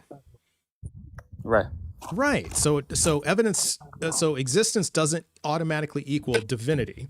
So that's why I say it doesn't matter from this camp. Now, there will be people who will die on that hill with you. Okay, they will go to battle with you and say, no, Jesus didn't exist. I'm not one of those people. I am firmly agnostic to it. However, even if you did convince me that Jesus existed, I still wouldn't believe that God is real. That wouldn't get me there. That'd only get me to, okay, Jesus is real. Now what? How come? Well, because like I said, you can't prove that Jesus resurrected from the dead. You can't prove that he could perform miracles. When you say, you can't prove that he rose to heaven. Because you said you're agnostic, right? Yeah, I don't know. You said you're agnostic. I firmly right? don't know. And Whether that's or not humble. Jesus, I believe. Yeah, I firmly don't know if Jesus was a real person. Okay, and I mean that makes sense, because if you're saying you're on here actually trying to find God from people that are having these different experiences, you're just genuinely looking for some pure evidence for God, which I respect, right? I'm just looking for evidence of God. And if you say it's your God, right, okay, fine, I'll take it. So if I prove that Jesus was real, you said you wouldn't care because it doesn't point to divinity. Right. Can I ask you, like, what was the reasons, what were, I guess, top 3 reasons why you left Christianity? Like, what was because you said you were, I don't know, did you say like brainwashed, or what was the word you used? I wasn't convinced. Deceived? And I just, okay. No, I didn't say deceived. I didn't say brainwashed. The big reason why is because I read the Bible. I read it from cover to cover. And a lot of things just don't add up. The more I tried to make it add up, the less it added up. So top 3 reasons. I know sometimes some things are gradual, right? But yeah, that's the top reason. And also the problem of evil, problem with suffering. That's a big problem with the Christian God and the Abrahamic God. All right, well, we can talk about it. Okay, so if you let's go into the problem of suffering, right? You want to talk about that real quick? Okay. Is your God all loving? Yes. Perfect. Okay, so if God is all loving, is God allowing all suffering loving? You know what? And I stand corrected. I'm going to change my answer if that's okay. Yeah, it's okay. Just one thing. It's really windy where you're at. I don't know if you can shield your mic from the wind or something, because essentially, when the wind kicks up, it's hard to hear you, and we just hear wind. So you could just screen it. Try to screen it as best you can. All right, I'm gonna mute myself after I'm done talking. That way, I can hear you as well. The audience can hear you. But hopefully, this is better. But I am outside. Yeah. That's fair. That's what I was trying. Just try to screen it somehow. I don't know. Might not be practical to do. But so, I believe that God is love. And I know there's people will use that expression. Like all loving. I just want to stick to God as love. Okay. Because I think God is the definition of love, but I believe that God is all loving in the sense that I hear it explained from other people. Okay. So okay. Is it love then to allow all suffering? I think that's a great question. I think for me, I'm just speak for myself. Is all suffering the end all be all? I don't know. I don't quite know what that means. So okay. End all be all. What does that mean? Okay, so like, for instance, like our experience, like existence. Yes. So like here, this is the best way I can give it, because it's pretty tough, right? Like when we talk about suffering and pain, like, and thinking about that for us is a hard thing to imagine other people just going through pain, right? So I feel you on that, but we're ignorant, right? We're born, we don't know anything, and we learn, we have qualities that are instilled into us that allow us to come to learn things, correct? Okay. Yeah. All right. So this is, I guess, kind of where I'm getting at. An analogy, it's never going to compare to pain, right? But there's a joy in coming to learn things, right? Okay. There is a joy in overcoming suffering. Okay. And I know there's a big jump and a big gap in between that, but my perception is this, that because we're human, we know we live to die, right? Death is scary. It's overwhelming. As natural as some people may think it is, it doesn't feel natural. Okay. It doesn't feel like a loving thing. And so because we don't know, per se, exactly, in a tangible form, what happens after, suffering becomes overwhelming, even the idea of it. Okay. Correct? So let me ask you a question then. Is all suffering necessary then? No, it's not necessary. It's not necessary. But it's happening. You're right Okay. about God is allowing it to happen. But so Okay. that's I guess that's the conversation that I would point towards. Okay. So what makes it good, or what makes it loving to allow unnecessary suffering? So I if think God, you want to lean on the whole because of learning experience thing or growing from it, something like that. well, I think that it's about God's authority, right? Not that Okay. God wants to just punish us, but we know that Romans 5:12 says, through one man sin entered into the world, right? And man, right, because that perfect man Adam made a bad decision, he altered his blood and passed down genetics that also make us make bad decisions, and we have Got it. no control over that. Okay. So in that sense, would you agree that that an animal getting eaten alive is suffering? It's a great question.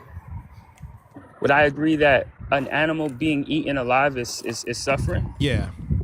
Huh. Like you've seen those nature shows and it's like a pack of lions, you know, pride of lions just gets a zebra and then they're just eating it alive. You would Yeah. say that zebra is suffering, right? I don't know that, that's a great question. I don't know. I know that when I look at that, it makes me feel bad. Yeah, but do you think that zebra's in pain being eaten alive? That's a great question. I can tell you tangibly, I don't know, but looking at that zebra and seeing an animal being eaten alive would make me feel bad. Like if it's struggling to get away and it can't because, 5 lions are surrounding it and it's Right, trying to get away, you're thinking it may or may not be suffering?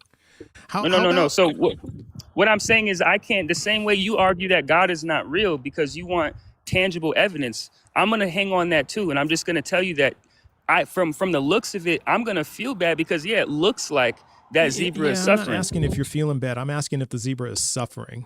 Now, we have very good evidence that zebra is suffering. Scientifically, we have very, very good evidence. Like, like heart levels raised, adrenaline's up, it's trying to get away, all that stuff. Well, let me make it easier. I'll make it easier. Yes. I would argue maybe that that zebra is suffering. If it's trying to get away, the zebra is suffering. Okay. So why would God allow that kind of suffering? Like there's no lesson there, right? That zebra's not going to grow. That zebra's not going to get better. It's there's no lesson to be. It's going to die. It's being eaten. Well, but I guess what I'm trying to ask is, I understand the conclusion that you're going to, but it's presumptuous, and this is the reason why. Earlier you were just talking to a young man, right, about inorganic material turning into organic material, correct? Yeah, we're kind of pivoting here. Well, no, I'm just trying to use an example, that's all about something that was really talked about. Okay, all right. So you said, even though there's actually no evidence that inorganic material can turn into a living organism. That's still being tested. We do have evidence. Hold it up. Now, it's not that it may not be sufficient for you, but there is evidence. Because I didn't say there was no evidence of God. I said there's not sufficient evidence of God. So what we have is we have experiments by the Juan Perez Mercator team since 2017. And they've been studying PISA, which is polymerization-induced self-actualization. So that is inorganic to organic. And so they started with vesicles back in 2017, and then PISA review on vesicular self-assembly. So they watched vesicles self-assemble. And but can I say something about that? And then it went to morphological dynamics. It went to synthetic protocell crowding. So they've oscillatory soft swimmers, self-reproduction of synthetic protocells. So we know that protocells are the precursors to cells, and if they watch them self-reproduce from inorganic materials, I'm at a loss as to you saying we have no evidence of this. Okay, so it's right there. They've been doing it since 2017, so I'm confused. From my understanding, right, those vesicles that you're talking about, right, they are mimicking not photocells, Rob. It's protocells. But you're right. Doesn't equal life. You're right, J. Rob. I'm sorry. Go ahead. Yeah. They're mimicking systems that cells follow. But the part of becoming an actual living organism is still not proven. It's not been observed. Yeah. It's not been proven. It's just that it's gotten to that point. And if we know, and so we're at the doorstep, if we know that protocells turn into cells, right? So if we've gotten to that point, because there's just not enough time for a protocell to go to a cell. Like they just have to figure that part out, like to shorten the time somehow. But naturally occurring, it takes many years to do that. So, I mean, they're just right there. I guess that's but my whole what I'm saying is we have evidence of it. I didn't say it was proof. I didn't say that's how it happened. I didn't say it's fact. I just said it's evidence, right? But what I'm stating is that there is no evidence of observable living organism coming from something that is inorganic. That's all. And I'm not saying that there's not evidence of progression. So let me hear. So it's kind of like this. Okay, so let's just imagine that you open a door, right? And you see your cousin sitting on the couch when you open the door to your house. All right? Do you have evidence that your cousin entered into your house through the door? Or would you say, I have no evidence that he used the door to get in? Wait, my phone kind of cut out. So sorry. Say that again. I'm asking you, if you walked into your house and you saw your cousin sitting on your couch, would you tell me, I have no evidence that my cousin used the door to get into my house? Man, I'm so sorry. I'm not tracking. You're not tracking? Well, because you didn't see your cousin use the door, right? Okay. You didn't see him use the door. Right. So are you saying there's no evidence that he used the door to get into your house? Would you say that? Right, because he's in your house, right? But that's not the argument. That's not the argument. That is the argument. It's very similar to that because it's not. Because yes, we are. Because we're at, like I said, we have seen protocells go to cells. Like at that moment after the time has elapsed and they've gone to cells, okay? What we haven't done is create protocells and then watch them go to cells. But if we know that protocells go to cells... It's actually even worse. It's actually even worse than what Trust said. It's like him sitting on the couch is one thing. It's more like if you saw him wearing muddy boots and you see muddy footprints go through the door leading up to him. That's kind of what it's like. That's what it's like. Yeah, it's exactly the same. Can you guys help me understand this then? So maybe I'm misunderstanding, right? That's what we're trying to do. Yeah. So this is how I understand it. Like to me, what I've seen from it is, they've been able to. 3 pips. Last point, and then we got to move on. But go ahead. Okay. So, it's like saying AI is going to be a real person. AI is mimicking things that people can do, systems that people can do. Why is it not the same though? That's the reason why it's not the same is because because AI would have to become self-aware, and we have no evidence that it will ever do that. People are speculating that it would, or that eventually would, but we have no evidence that it actually will. We have no mechanism to see that. We've never ever seen AI go self-aware. So it's not the same. It's exactly what my friend Lobes here said. It's like if you saw your cousin sitting on your couch and there's a trail of muddy boot prints going to the couch, and he's sitting there, and there's dirty boots sitting right next to him, okay, that he's just taken off. That's like, he dipped. All right. Well, anyways. Yeah, it was time to go anyway. But yeah, what's up, man? Hey, can I? Not a paid advertisement. These things are awesome. These orange chicken puffs. Yes. Holy crap! These are like. Have you had the chips? Because they have chips, and then they have the puffs. But those puffs are dope. I've had the. They've had just the puffs. Like crisps. And there's like a Korean barbecue one too. Yeah. Right on. Yeehaw. Yeah. So, how's the stream going today? Oh, it's going good, bro. I got like 300 people here, man. That's dope. Yeah. So thanks, everybody. Yeah, thanks, everybody. Hey, everybody, follow Lobes if you're not following him. By the way. Yeah, I'll be live tonight. Yeah. Right on. So, yeah, we're cool. I've got like 14, 13 minutes, something like that. Okay. Well, let's get a guest up here and we can talk to him real quick. All right.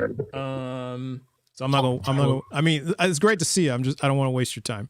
I want. Stop wasting my time. Yeah, stop wasting your time, man. The stupid multi-guest window will come up. I really hate Live Studio, bro.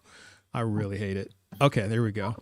All right, I'm just gonna try to keep this window up. Okay, we got Tiraz. Tiraz up. How's it going? Tiraz? How's it going? Tiraz, yeah. How are you guys? Can you hear me? Yeah, doing good. This is my friend Lobes, and just real quick, can I verify your age and which pronouns you prefer?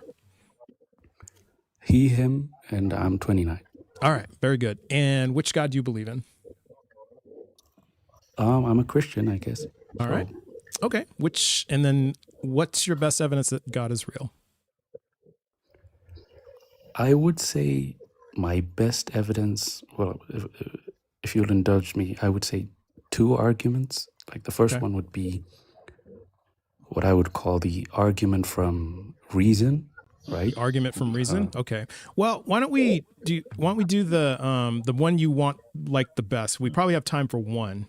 But if time permitting, we'll do 2. So yeah, pick like if you had to pick one, which one would it be? Argument from reason? Let's do the reason one, yeah. Okay, argument from reason? Okay. Now, I've heard different versions of this, so what is your version of argument from reason? So basically it's saying that in order to trust our own reasoning capabilities, our own cognitive faculties, there would have to be something that would undergird or ground it outside of naturalistic explanations, right? Okay. I assume you're naturalists. Yeah, I'm a naturalist. That's just an I'm a assumption. pragmatic fallibleist naturalist, yeah. Yeah, so you would agree that the brain, right, our reasoning capabilities, our cognitive faculties are evolved, right? Yeah. They're just a product of evolution. Strong evidence of that. Yeah. Like Yeah, overwhelmingly undeniable evidence, yeah.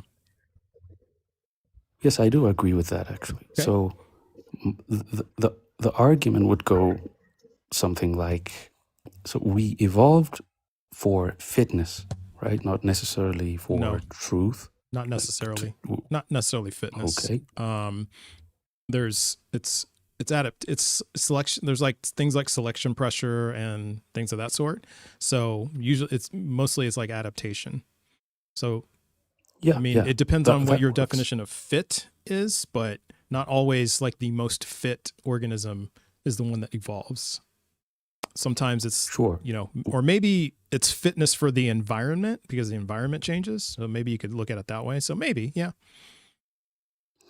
Yeah, I say fitness as just sort of like a blanket term, but I know it's more complex. Okay, that's fair. Than All right. Like, all right. But the point is that truth is not even in the equation, right? Truth is not in the equation? Okay. As in, like, if an organism is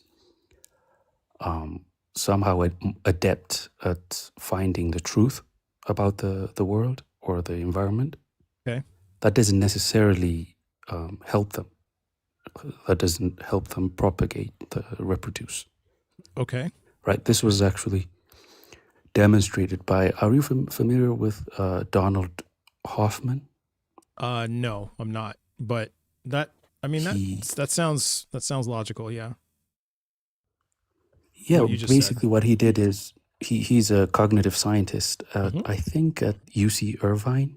Okay. He has this theorem. It's called yes. Fitness. Yeah. I think I know who you're talking about. Yeah, this was discussed in my, not this specific thing, but Hoffman I think was discussed in my Discord some time ago. Yeah. But yeah, go ahead. Yeah, I think I know who you're talking about. Yeah. Okay, great. So he basically uses game theory, like evolutionary. Yep. Okay, it's the same game guy. theory. Yeah, it's the same guy. Yeah. Mm-hmm. Okay. And he ran these simulations of species that see the truth, quote unquote, the truth, analogous to like objective reality, you could say. And Yeah. Another group of species that see only the fitness side, survival-related stuff, not necessarily related to objective reality. Yeah. And what he found is the mathematical probability that we see reality, Right. like we evolved to see reality, is basically zero. Okay. That's what he found. That kind of tracks because, I mean, technically we see into the past, right? Because the way the speed of light travels, right? It takes time for, even if you're, looking at something like an inch away, it's still, speed of light still takes time to travel that inch, right? So you're seeing everything in a past state, in a state it was. So that makes total sense. Yeah. So our understanding of reality, in that sense is true. Okay. Yeah, I agree with you on that. I'm still not, I'm trying to get to the end part. And I mean, if there's more here, I don't see how any of this so far is demonstrating that a God is real. So I guess that will be the more controversial part. But for me personally, if naturalism is true, like if what you say is true, then the scientific truths about about the brain, about evolution itself, about atoms or whatever, these are likely just icons, as Donald Hoffman would put they're put icons. It. Yeah. Well, you also realize he doesn't use this to demonstrate that a God is real. You also realize that, right? Oh, 100%. Oh, okay. Okay. Just so we're clear on that. Yeah. Okay. I know which study you're talking about. Yeah, we actually talked about this in great detail. So, okay. Mm-hmm. Yeah. So if we cannot trust our reasoning faculties, if we cannot trust, I like your name, by the way, trust but verify. Thanks. That's anyway. So the very theory of naturalism would be undermined, wouldn't it? No, because the way we arrived at naturalism is not necessarily to find truth, just like any other scientific truth. Well, again, I'm a pragmatic fallibilist naturalist, right? So that means that we accept things as true until we get more evidence of the contrary, right? So, it's true, but I could be wrong. Yeah, absolutely. But that doesn't mean it's absolutely true. I still don't see how this gets you to God, though. Right. So it seems like like you're just kind of acknowledging that we are experiencing life through a human framework, through our human senses, human faculties, and we, like everything else, evolve for survival. There's a chance that there is some kind of like truth that we know that is accurate, but we couldn't really know beyond human means. We can't really have access to absolutes from a human standpoint, and I think I would concede that. I'm just wondering how this gets us to God is real. Yeah.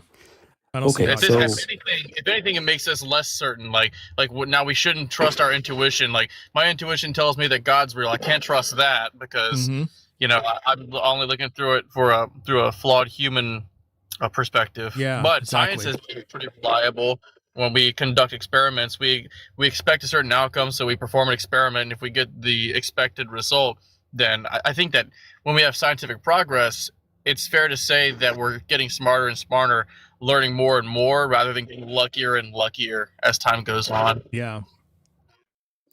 Right. So if I understood you guys correctly, you don't really believe in objective truth.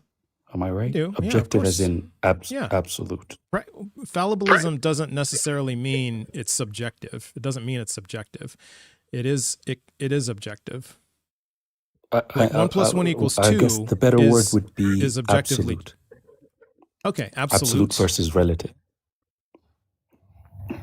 I don't know if that's the dichotomy there. I don't know if that's the either or. I mean, it is an and either or, but it's not the either or, right? It's either absolute or it's relative. I'm not sure if those are the two I would pick, but again, yeah, I mean, like 1 + 1 = 2. I would call that absolutely true. Would you call it absolutely true? Well, I would, but I don't see Okay. why you would. What I mean is, Because in all cases why? it's been true. But yeah, there's still a extremely slim possibility that it could be something else. Extremely slim, but we would need evidence for that. We would need to demonstrate that somehow. If logic is not absolute, that's the only way I could see it being possible. But once you start wondering whether logic is absolute, you stop being able to infer anything. Yeah.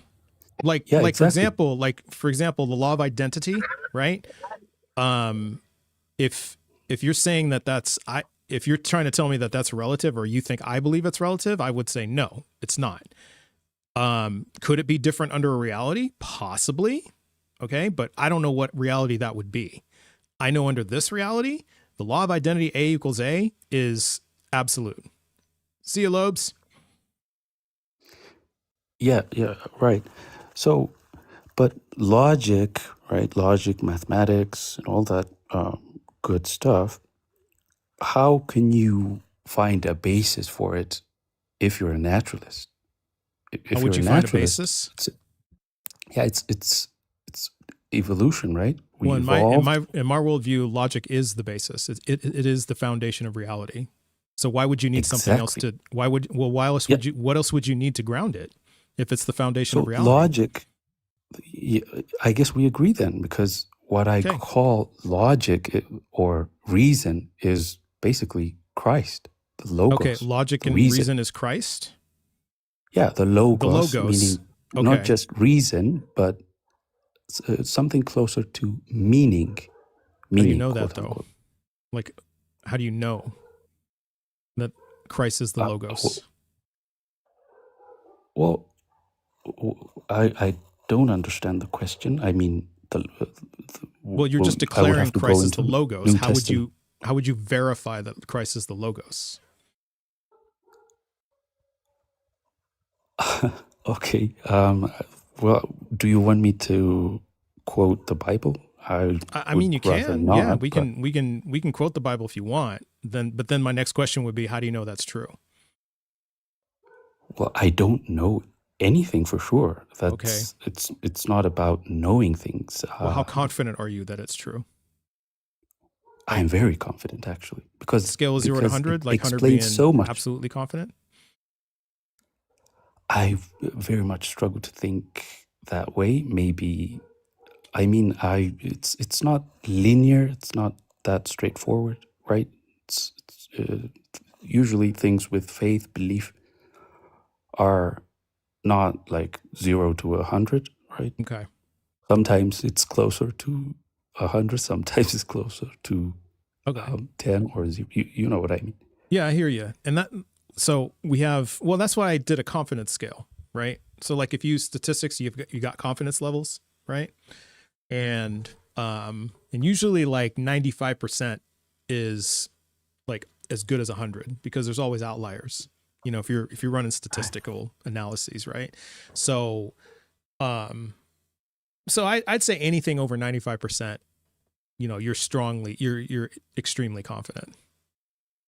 These days, I would describe myself as strongly confident. It wasn't always like this. Yeah. Okay. So what is giving you that confidence then?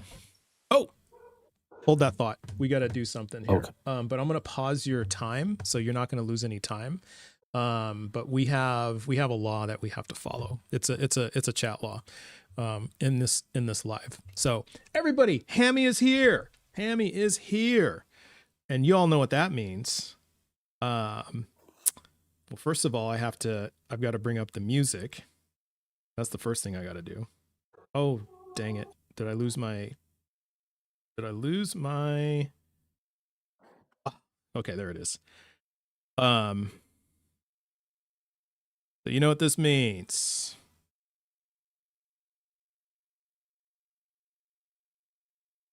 Oh.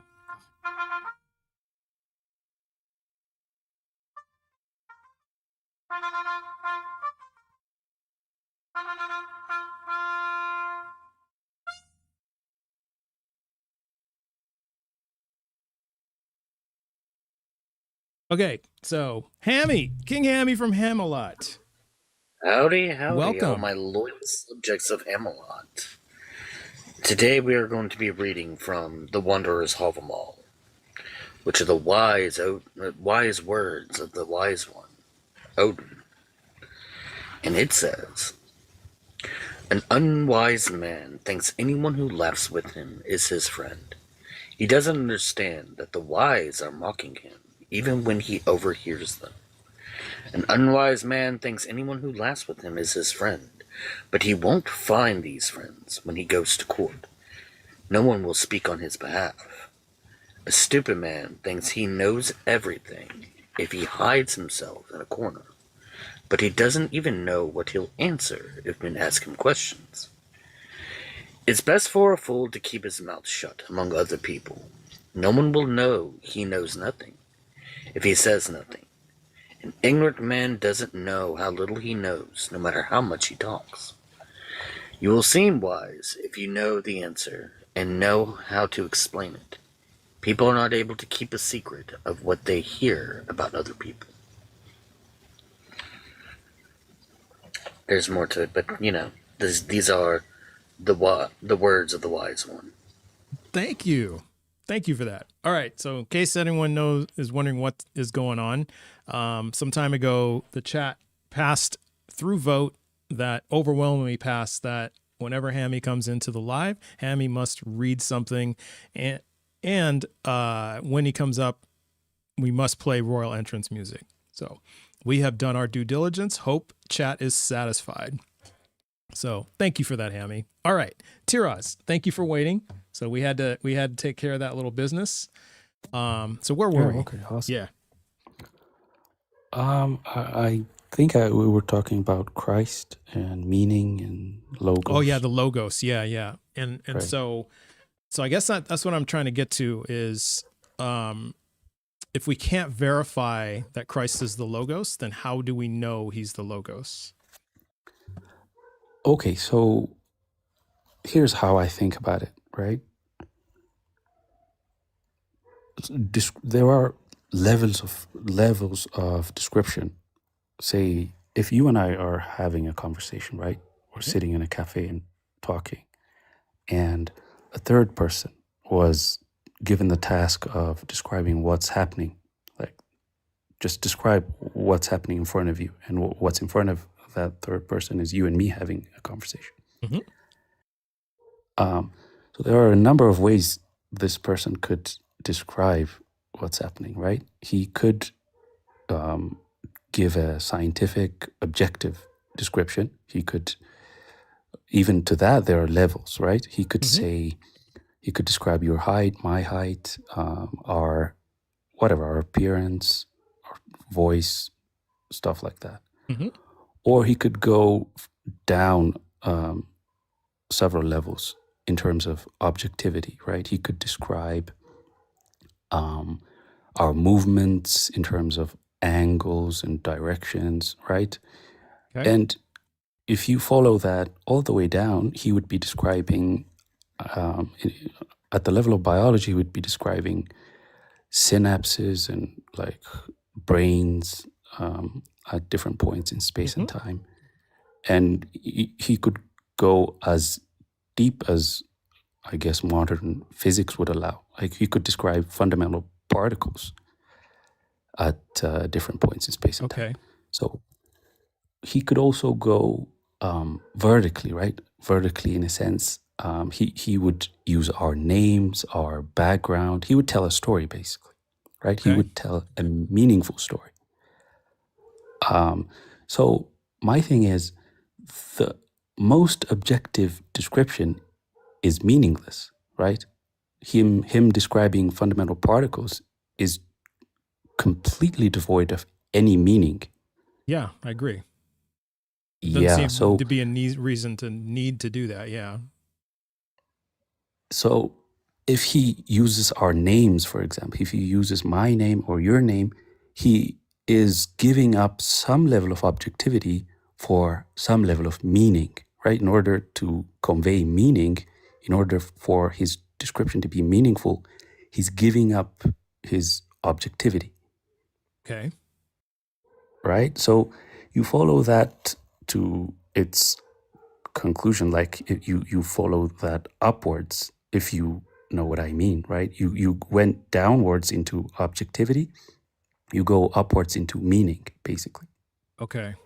Can I stop you right there? Because I think I'm a little lost. So okay. I'm trying to understand, because if I'm hearing you, it sounds like what you're saying is that depending on the granularity of the information that you gather or you observe, the less granular, the less objectivity. Did I hear that right? Well, no, not necessarily granularity. Okay. I'm lost then. Yeah, I don't know what you're talking about. I don't mean what you. Could you help me out? What do you mean by granular? Granular means like very, very detailed, like to the granule. No, right? no. That's not because you were saying like all. you know the cell level and all this stuff. But if he only just sticks to the name, then he loses some objectivity. That's what I heard. So I think I got lost. Well, you do lose objectivity when you use names. Names are basically placeholder. There is no reason for your particular name to be associated with you, right? You could have been named. Yeah, it's just a construct. You could have been given any other name. Sure, absolutely. It's a symbol, basically. A name is what's a symbol. Symbolism is the study of meaning, right? Right. Symbolism that is what it is. Symbolism is meaning. What do things mean, right? Okay, so I guess I'm trying to understand. I don't think I understand like how this pertains to like how we demonstrate that Jesus is the logos. Because to me, logos sounds like a made up word to me. Logos means meaning, by the way. Yeah. That's what it means meaning. It's a construct. Yeah. But what I mean is that then if Jesus is meaning, then that doesn't tell me anything. Like, how do you know that's true? It's either a true statement or it's a false statement, right? Right, but I'm not really that hung up on whether Jesus is divine or not. I'm just trying to get you to see, right? There are levels of, there are different kinds of truths, basically. There's objective truth, which is less meaningful. Truth is just truth. It's objective. It's either true or it's not true. Now, if we want to look at, if we're talking about subjective truth, well, that's opinion, Well, no. That's just opinion. Because if it's true I to you, hope true you to me, followed my example, right? The more objective a description is, the less meaningful it is, right? I would say what I heard you say is it depends. What I heard. It depends what I heard. Yeah, it depends. So yeah, okay. What I'm hearing you say is that meaning is constructed, right? It's not real. Meaning. Well, I wouldn't say it's not real. It's just a construct. It's because people derive meanings in different ways, but the other part is that, sometimes there has to be a meaning of the minds on what words mean, for example, right? And that's why we have descriptions. Descriptions have to be that's why we have dictionaries, right? Yeah. Descriptions have to be meaningful. If, say, like using your example, it would be meaningful if somebody wanted a transcript of our discussion, right? But if this transcript only said, oh, it was Tiraz and he has the symbol on his profile, it's like a square, looks kind of like a book, and it's white with blue lettering, that would be meaningful. Mean anything. That wouldn't be objective, right? Tiraz is not an objective description. I really think we're getting into the lost in the weeds here, because I'm trying to just understand, like, why do you believe God is real? And I honestly don't know what any of this has to do with that. Okay, I mean, I guess I'm trying a different approach than many of the other guests. Okay. I'm not necessarily trying to convert you or trying to prove to you that No, I want to be convinced. I want to be convinced. That's my goal. My goal is to be convinced. Sure. So, but I don't think I can convince you. I don't think it's a matter of evidence. That belief in God is not a matter of evidence, as far as I understand it. Then why believe it? It has to do with a lot of different things. People are not generally persuaded one way or the other after looking at evidence. I don't Right. think most atheists are atheists because of the evidence. I don't think most Christians are Christians because of the evidence. No. Right? Atheists are atheists because of not enough evidence. Now, whether they say no evidence or insufficient, it's just not enough to convince them. That's all it is. What would be enough evidence for you?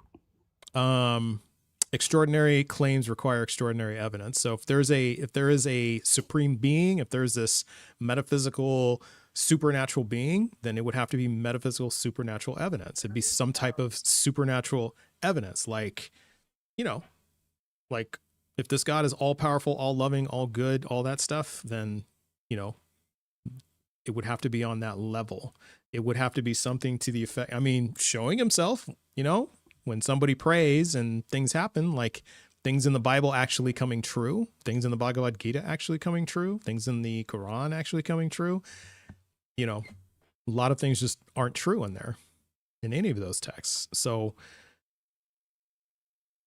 I'm not necessarily defending the texts here. I'm just philosophically speaking. Sure. Well, how else do you know God, though? What evidence would make you go like, yes, now I believe in God? Like same evidence. Not a Christian, not necessarily a member of any religion. Okay, so just God being a being that exists. Same evidence as my mom, as my mom existing. Like I know my mom exists, right? I know my friend exists. Yeah. I know Hammy exists. Like I have very good confidence that Hammy exists. I know Hammy's not a bot because of the way Hammy responds, and Hammy is not a bot. So, and that's one of the reasons why I know Hammy is not a bot, because he tried to be a bot, saying he's not a bot, right? But I'm just saying, like, we should be able to test this. It should be, things should be repeatable, observable, and we don't have any of that with this God. None of it. So there's no reason for me to believe it. So you're saying you would need scientific? Not necessarily, because I don't need scientific evidence to know my mom is real, right? Like I don't need to run a scientific experiment. Let's say you had a personal experience of God, or I'm not sure what. Of course, this is extremely subjective, right? Right. What I'm also trying to get at is that it is about meaning. Whatever gives you meaning, whatever you derive meaning from, that's basically God. Okay. Is my mom existing? Like the evidence that my mom exists, is that evidence objective or subjective? Well, that would be very problematic philosophically. I'm sure you would agree, right? Well, because we're talking about epistemology at this point, right? Like knowing God is real. Like we're going from ontological, not necessarily knowing, but metaphysical to having epistemological. Sufficient evidence. Yeah, having sufficient evidence. Well, right. Sufficient. So that's not knowing. But that increases knowledge. That increases your knowledge confidence, right? So evidence increases knowledge confidence, and that still leads into epistemology. Right. So like if we have good evidence that a person committed a crime, we may not know 100% for sure. Right. But if there's if there's bloody footprints that matches the suspect, and then, and again, the you're suspect looking for looking at, and the suspect is holding the murder weapon and is all bloody. I mean, we can, but we didn't actually see them commit the crime. Right. But if all the evidence points to them, then we can logically conclude this person did it, right? Yeah. I guess. Okay. So what I'm trying to get at is for the weapon. Yeah, I'm looking for the bloody clothes, you're the using footprints, the logic. fingerprints. Yeah, you're using logic and stuff like that, and I'm not sure you're warranted, right? Because So you don't use logic to know whether or not God is real? Well, I do. I mean, logic is basically logos, meaning that's my God, basically. That's what I told you. I don't necessarily view God as some sky daddy, as you would imagine, right? Sure. It's, well, is it? But is this a being that exists with a mind? Yeah. Okay. And does it interact with our reality? Yeah. Well, does logic interact with our reality? No, it's not, because it's descriptive, right? And it's just what do you mean descriptive? It's descriptive. It has, like, there's prescriptive and Like, descriptive. Let's take the law of identity. Right? Logic is not prescriptive? No, logic is descriptive. If you look at, like, say, descriptive, yes. Yeah. But what I'm presenting here is it's also prescriptive. How? Okay. Because like, for there instance, is truth, right? There is the right. When you take the law of identity, right, a thing equals a thing. That is just describing the relationship between the thing and itself. When you take the law of non-contradiction, it's meaning that something cannot be both A and not A at the same time and in the same respect. Yeah, and it's how we make sense of our world. Yeah, it's just how we make sense of our world. So how is laws that are describing relationships between things and itself, how is that prescriptive? Right. So logic or truth or meaning, whatever word you want to use here, necessarily has to be prescriptive, I would say, because mere description is meaningless, right? Mere description could be true or not true, right? So what I'm hearing you guys say is something can be. How did you come to the conclusion that descriptions can be either true or not true? Well, there can be false descriptions. Okay, but we're talking like there can be descriptions that don't describe reality. People can give false descriptions, but descriptions in and of themselves are neither true nor not true. They're just describing. Yeah, they're just descriptions. So you're saying truth is relative, basically? No, because again, like I said, a person can give a false description. So, for instance, I can sit there and say dry water. That is a false description. However, descriptions dry water in and of wouldn't. themselves. I would say dry water would Descriptions in and of themselves are not either true nor false. They're just describing something. They're saying, "Hey, this is what I'm seeing." Yeah. Dry water, I would say, is just nonsense. It wouldn't be a description. Well, it would be a description. It just wouldn't be logical. Or like a squared circle, that's a description. But what Hammy is saying is just a description. A squared circle. What is it describing? Okay, here. It's not describing anything because it doesn't make sense. Exactly. Right. Exactly. So, but it's still a description. It's still a description. It just doesn't describe anything. So by that definition, any jumble of words is a description. But Douglas McAdams did a very good example of describing things that don't make sense, right? Like, so for instance, he had one in one of his Hitchhiker's Guide to the Galaxy book, I believe, or it was a different book. He said that something flew in the air very much in the way that bricks don't. Right? So this is description. But the way he's describing this thing is kind of odd, and it's kind of like in this way that doesn't make a lot of sense, right? It's like he's saying that something is flying in the air much in the same way bricks don't. And so it's like what can you glean from that? What kind of information can you get from that? Well, either the thing's flying or it's not, and if it's flying in the way that bricks don't fly, then clearly the thing might be falling. And so it's like it's hard to sit there and say that because since bricks don't fly, that this is a apt description. But at the same time, it's like amazing description in my opinion. I love it. But Okay, I guess I'm out of time. I really like your approach. Thank you for the opportunity. Yeah. Thanks, Taraz. And I appreciate the talk. Have a good day. Sure. All right.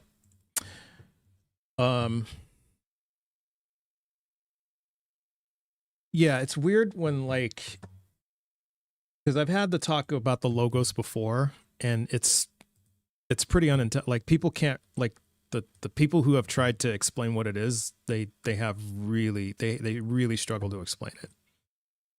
I think that they heard it once and everyone just kind of ran with it. Yeah. And said, Jesus is logos. And it's like, okay, cool. Well, but then if you start pressing them on it, exactly. You start what does that even mean? They're like, I don't know. Yeah. They're like, what just mean? It's meaning. Well, Jesus is meaning. Well, what does that mean? It's like, okay. It seems that the only way to make this God exist is by getting in the weeds and confusing everybody. Yeah. And I'm starting to wondering if that's not intentional at this point. I think it's just an attempt to try to explain it. And then they, and they find something that sounds intelligent, that sounds smart, and then they just sit on it and they're like, okay, that sounds good. But then you just examine it. It's like, okay, what does that even mean? Like, how does that even make sense? And it doesn't make any sense. All right, let's bring up Human. Next guest.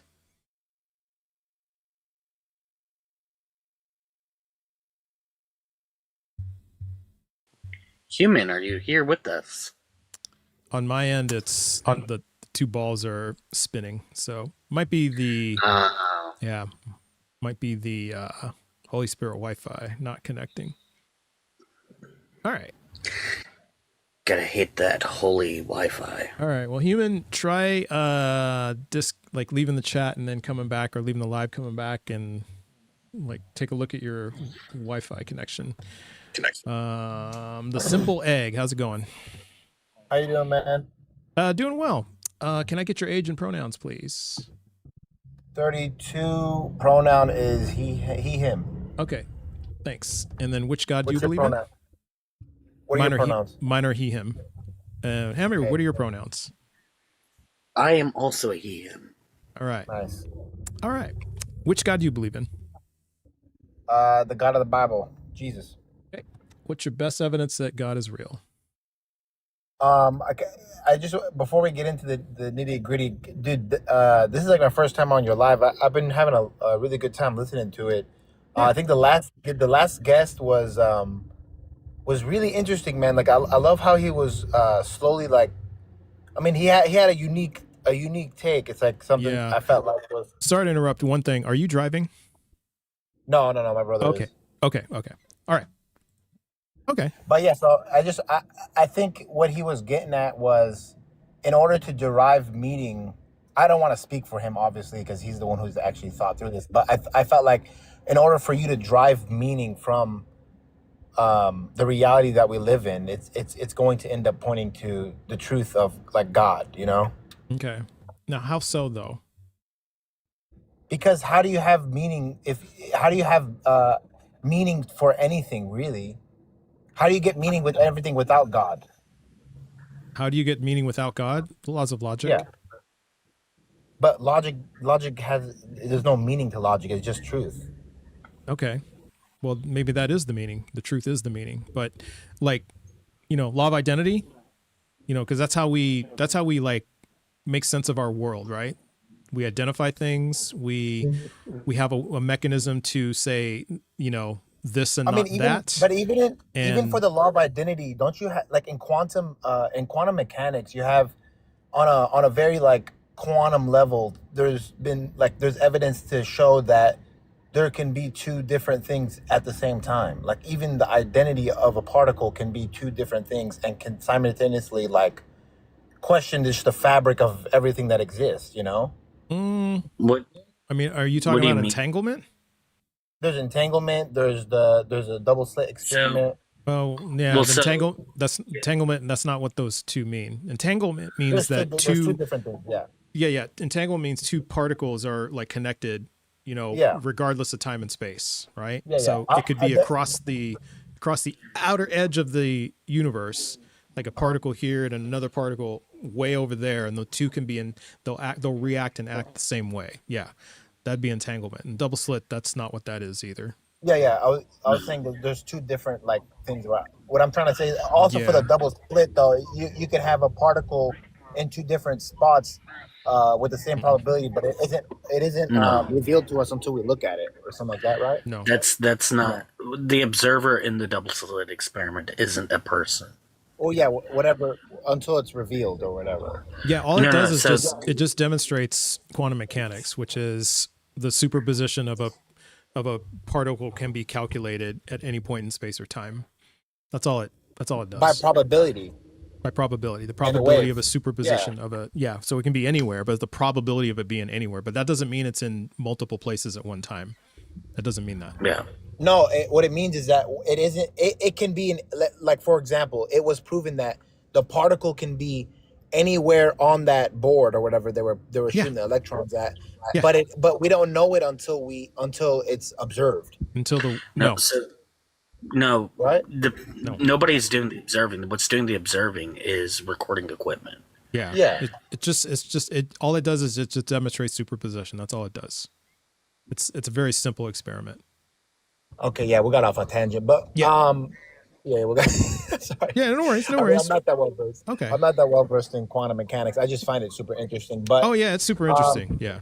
Yeah, I absolutely love it. But don't worry, there's a professor that once said that if you think that you know quantum mechanics, you don't know quantum mechanics. Yeah, exactly. Yeah, and I'm I'm a total idiot when it comes to quantum mechanics. I just know, and the reason why I know about this double slit like that is because I've been spanked over it multiple times. So it's been beaten into my head of what it is. That's all. That's the only reason I know that.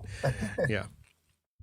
So pretty much, man, you were an ex-Christian and you decided that you would find more peace in your life with just being atheist or whatever it is. Yeah. No. I would say for me, yes, in the sense that being atheist isn't, I'm with you on this one, Hammy. It's not like, it's not, I didn't decide to become an atheist. Yeah. Yeah. It's just, basically what happened I just to me stopped being was a Christian. Yeah. Yeah. And I basically what happened for me was that I took a hard look inward to see if I truly believed this stuff and just realized that I didn't. Yeah. And then I did research from there. You know, and then there was no point in being a Christian if I don't believe it, right? You know how I see it? I see it in a sense of like because you guys are obviously like intellectuals. You guys study and you obviously that's what you think. We tricked him, Hammy. Son. He thinks we're intellectual. Jokes on you, we're functioning idiots. All right, well, we're like idiots, but yeah. Well, how I see it is though that you guys are both like finite beings trying to wrap your head around an infinite God or creator or universe, and it's like no matter how much thinking or studying you're gonna do, it's impossible to wrap your head around the infinite. Like it's just the thing is that I traverse infinites. We all traverse infinites every single day of our lives. Yeah, all the time. No, we just know we're able to just study effects of infinites. We're never able to know what you're literally traversing an infinite right now as you speak. Mm-hmm. Explain. So for instance, I don't know where you were going, where you were going, or where you're heading, but between those 2 points there is a halfway mark, and between that halfway mark and your original place that you were at has a halfway mark, and you can continue that infinitely. Yeah. So you're traversing an infinite right now as you speak. Yeah. Yeah. You're just not stopping at the halfway mark. Yeah, exactly. Mm-hmm. But like, that doesn't really. So what I'm trying to say is, that's what I'm trying to say. Like, you can keep doing that until an infinite amount of ways, but you'll just never understand it. You can't wrap your head around it. It's outside of our dimension. I understand like that 2D, part of it. 2D, now, I would agree with you that we don't understand everything there is to know about infinity, and eternalism, but no, I understand eternalism. I understand, but I understand like what infinite, like omnipotent means. That's infinite power. I know what that means. Yeah, I understand that. But that doesn't line up with our reality. That doesn't make sense in our reality. Infinite knowledge I means that you have. Yeah. I understand that. Okay, well, how about we play an experiment? Let's imagine a Mario game, and you're trying to explain a 2D Mario game. And you're trying to explain to Mario that there's a 3D world out there, right? Or like I created you, like you're the god to Mario. Well, and it's to you. Okay, I get it. Now, one of the problems with that is, number one, this would assume that Mario has the knowledge. Yeah, well, it would assume that he would have the knowledge of a 3D. You know, he would have knowledge of 3D, right? But if he doesn't, then, or like the capacity to understand that, right? So he would need the requisite capability. Like yeah. So, well, that's what you say. If he can understand, so we would need to. That's what you all say. You can really show him are maps.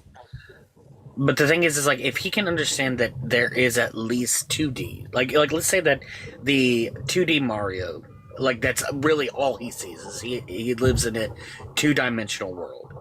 And if he understands that there's 2D, it's not that hard to understand that there could possibly be a third D that he just doesn't know about because of his reference point. And the thing is that this is not something that is unfathomable. Like for instance, I've never seen a human that is like 8, 9, 10 feet tall, but it's not out of the realm of my possibility, and it's not out of the realm of my understanding that there could be somebody that tall. Because he's a 2D object, he cannot exist in a 3-dimensional. He can't understand a 3-dimensional being. He can only see. Why would he not be able to? Yeah, why not? Why wouldn't he be able to? Yeah, it's the physics of it. He has a point of reference, and if he can understand that his point of reference is limited, which is what we can understand, then yeah, he could understand that there is possibly a third dimension, that there are beings there. But the other problem that we have with that is that Mario has, like, we cannot go into Mario's world and interact in his world, right? We have to interact through Mario as the character Mario, right? We have to interact through him. Now, the claim is that this god actually interacts in this world, and we don't have any evidence of that. So, because if we were able to interact in Mario's world, like we could jump into the world and then jump mushrooms and all that, we would leave clues behind, and then Mario would be like, like, how did this 3D hair get here from, and let's just say I shed some hair from my beard and there's a 3D piece of hair sitting on the ground. He'd be like, what the heck? How did this get here? He would, or I left my shirt there or something like that. But see, we don't have any evidence of that here. None of a god interacting in this world. We did. It's kind of funny because we did have a guy named Jesus claim that he was God, and for an infinite God to come into for an infinite being to be able to speak to a 3D world, he would need to become man, right? Why would he need to become man? Because if he's omnipotent, if he's omniscient, he shouldn't need to do that. He should just be able to come right down as his own self. We wouldn't be able to understand him. And on top of that, but hold on, Hemi. But the only other problem with that is that happened in the Old Testament, right? God communed with people. He had like meals with people. He sat on a council. People saw his feet. Adam and Eve saw it. He fought Jacob. Right? He fought Jacob. So that's not true. Well, all I know from the Old Testament is that if you were in the presence of God, like you were burned. Like there wasn't ever the veil that was just open. Like it would have to be like in a like something. I don't know. I can't speak on things I don't know. But yeah. Well, the thing is we know that's not true because of, like I said, he fought Jacob. He wrestled Jacob for like a day, like a whole on day, and even tried to do a cheap shot to try to win the fight or win the wrestling, and Jacob didn't relent. And so God called it a draw, and that's when he said, your name from now on will be Israel. And Yeah, that's so where Israel. Oh my gosh, I know about Israel. Literally, yeah, so in Hebrew that's means the man who struggles with God, and this is all an analogy. but so Jacob literally wrestled with God. Yeah, you don't. It's all in Hebrew. So, dude, the original text literally, Israel means a man who wrestles with God. Exactly like you guys wrestle with God. Proving like our point for us. With how You're proving our point. You're proving our point.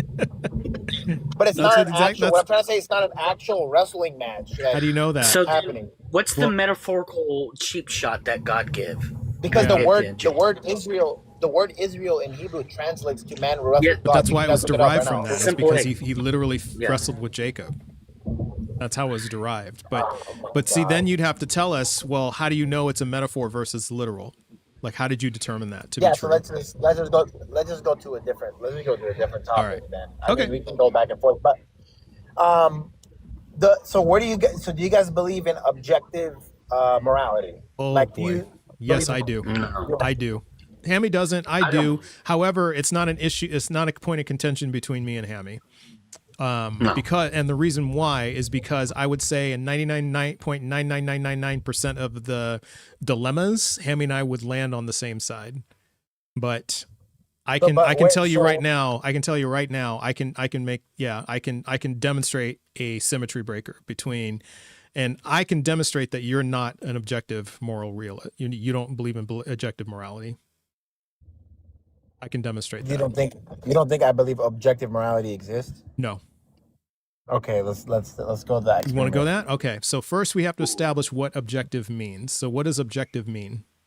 Universally true. Universally true. Yeah, means it's mind independent, right? Like no matter what, no matter who believes otherwise, it is true. Yeah. Period. Yeah. End of story. Yeah. All right. Yeah. Very good. Okay. So is it objectively moral? Just please don't bring. Yeah, go ahead. Sorry? I don't want to go into any biblical text for this experiment. You don't want to go into? Oh, yeah. I won't go. I promise. I'll bust it without even going in the biblical text. Man, this is even easier. It's even easier. Okay. Even easier. Yeah, it's even easier. Okay, because I don't have to put shit up on my screen or nothing like that. This is gonna be quick. Okay. Okay.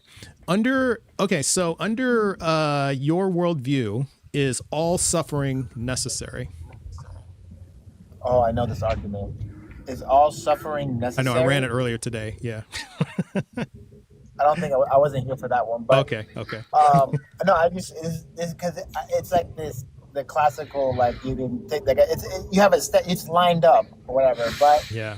Hey, just so you know, you don't know where I'm going, but okay. Is suffering necessary? All suffering necessary.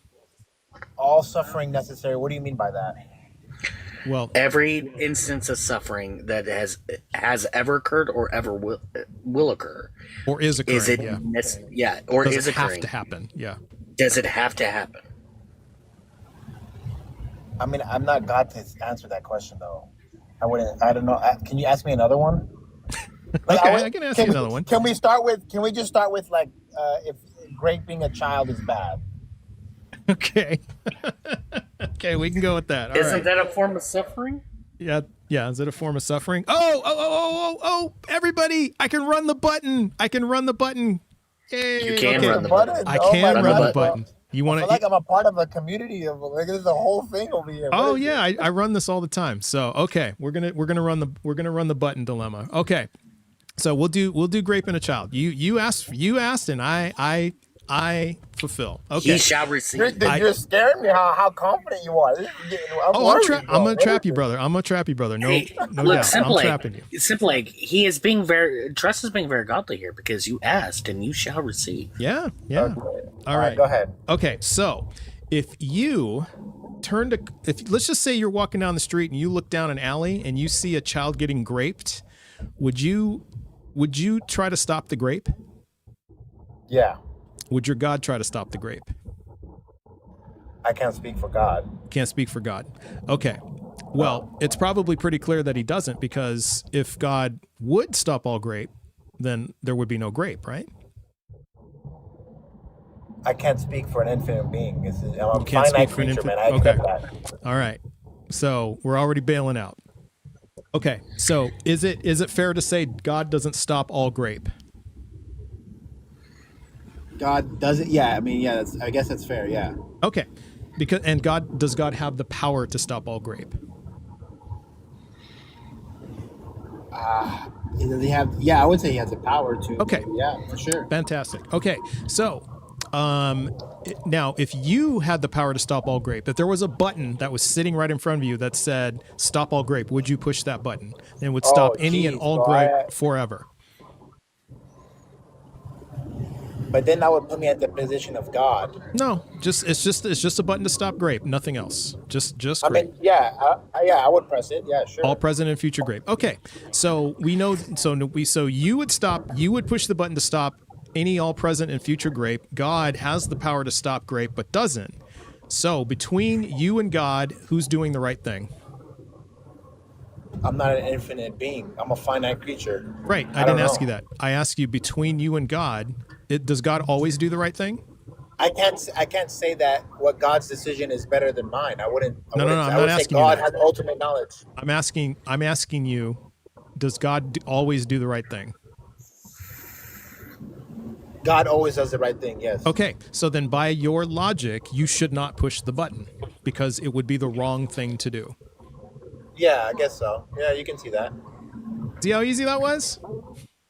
Yes, but I mean, what point does that prove? It proves that you don't have objective morality. That's what it proves. I find it funny that whenever we get to questions that you don't feel comfortable answering, you rely on this whole entire idea that you can't know an infinite God, and yet you're confident enough to say that a God knows what's right, that he is all-powerful, that he is all-knowing, he is all these things. So you do know an infinite God. However, whenever it comes to questions that you don't want to answer because you think that it might reflect badly. Yeah.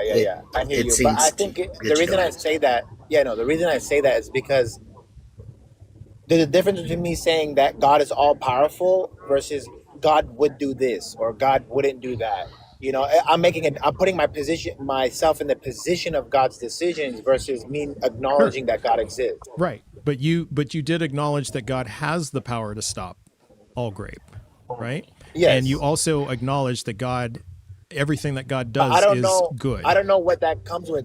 I don't know what consequence that comes with. Like, okay, you know, well, what I'm saying to you is see how quickly. But do you see how quickly you switched your answer? Because first you said you would push the button, and then when I showed you that you shouldn't push the button because it's not the right thing to do, then you said, "Oh, I guess I won't." You see how quick that was? Well, yeah, because I mean, it made sense. Your second point did make more sense. But that means that you have subject. So then you wouldn't stop any grape, right?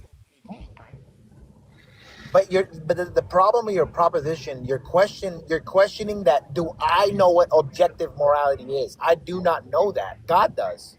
Okay, so you don't know.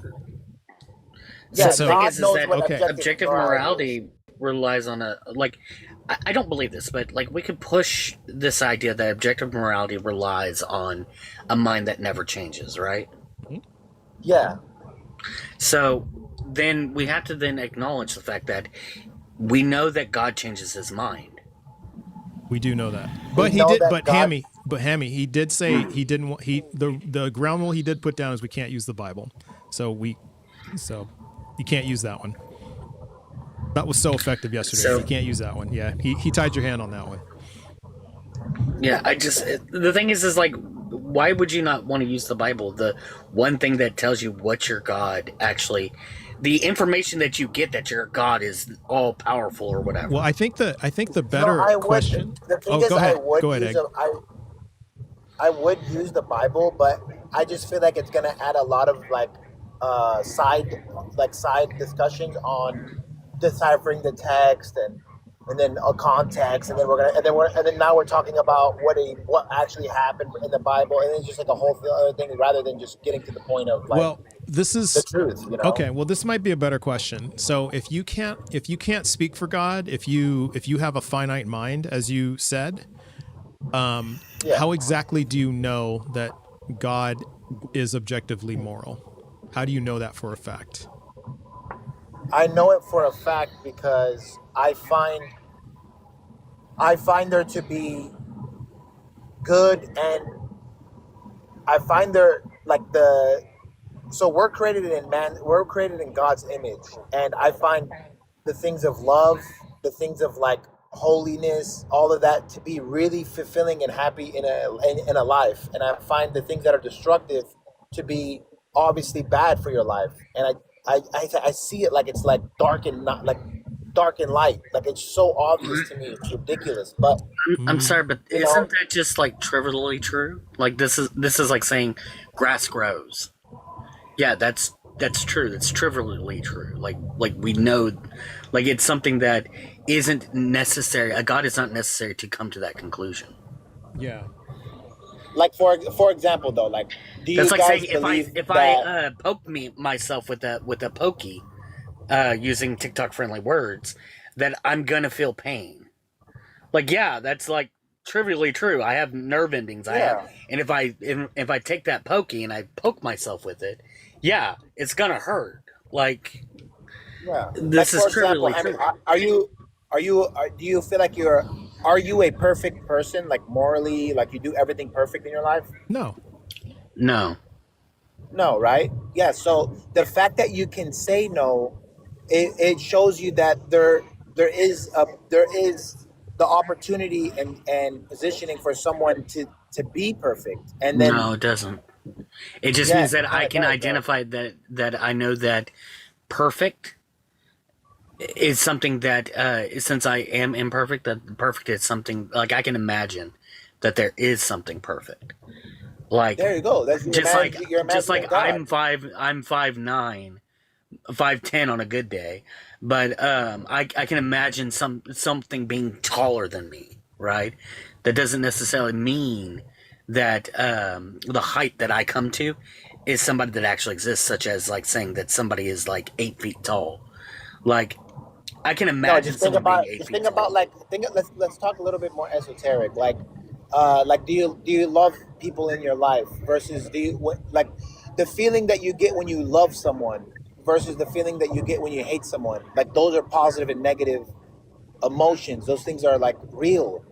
It's not just like I it's not don't just I don't think that there's actually anybody that I truly hate. I dislike well, a that's lot of really good, man. people. I dislike a lot Yeah. of people. Don't get me wrong. There's certain people that had if they had unalived and someone said, "Oh, so and so unalived," I'd be like, "Oh, anyways." I'm Yeah. not going to be affected. I'm still not sure I how don't this gets us really to a hate God, people. though. Yeah, that's the other part. It gets us to a God because there's an underlying reality that everyone knows in deep inside of their heart that there is good in this world and there's bad in this world, and the all good the perfect most holy thing in this world is God, and the worst thing is like the absence of bad. Well, that's a And claim. that's We how don't I have would, any evidence to support that. You're just saying it, but that doesn't mean anything without any evidence. well, 'Cause like I if could okay just if I if could you just spend your easily life lying, if yeah. you spend your life lying, is your life going to produce a lot of fruits? It's not. This is exactly why Like Jesus No. if you spoke in spend your parables. life lying, If we spend your life Lying. lying. Yeah, it's Yeah. not, but that doesn't demonstrate that a God is real. That doesn't I don't know. say anything. There's a lot of people who lie on this planet who get everything they ever wanted. That there is that. But how happy are those people? They're usually miserable. We know this. Some are extremely happy. Some are extremely I doubt happy it. with their lives. I doubt Well, it. Deep down, they're just spinning the hole.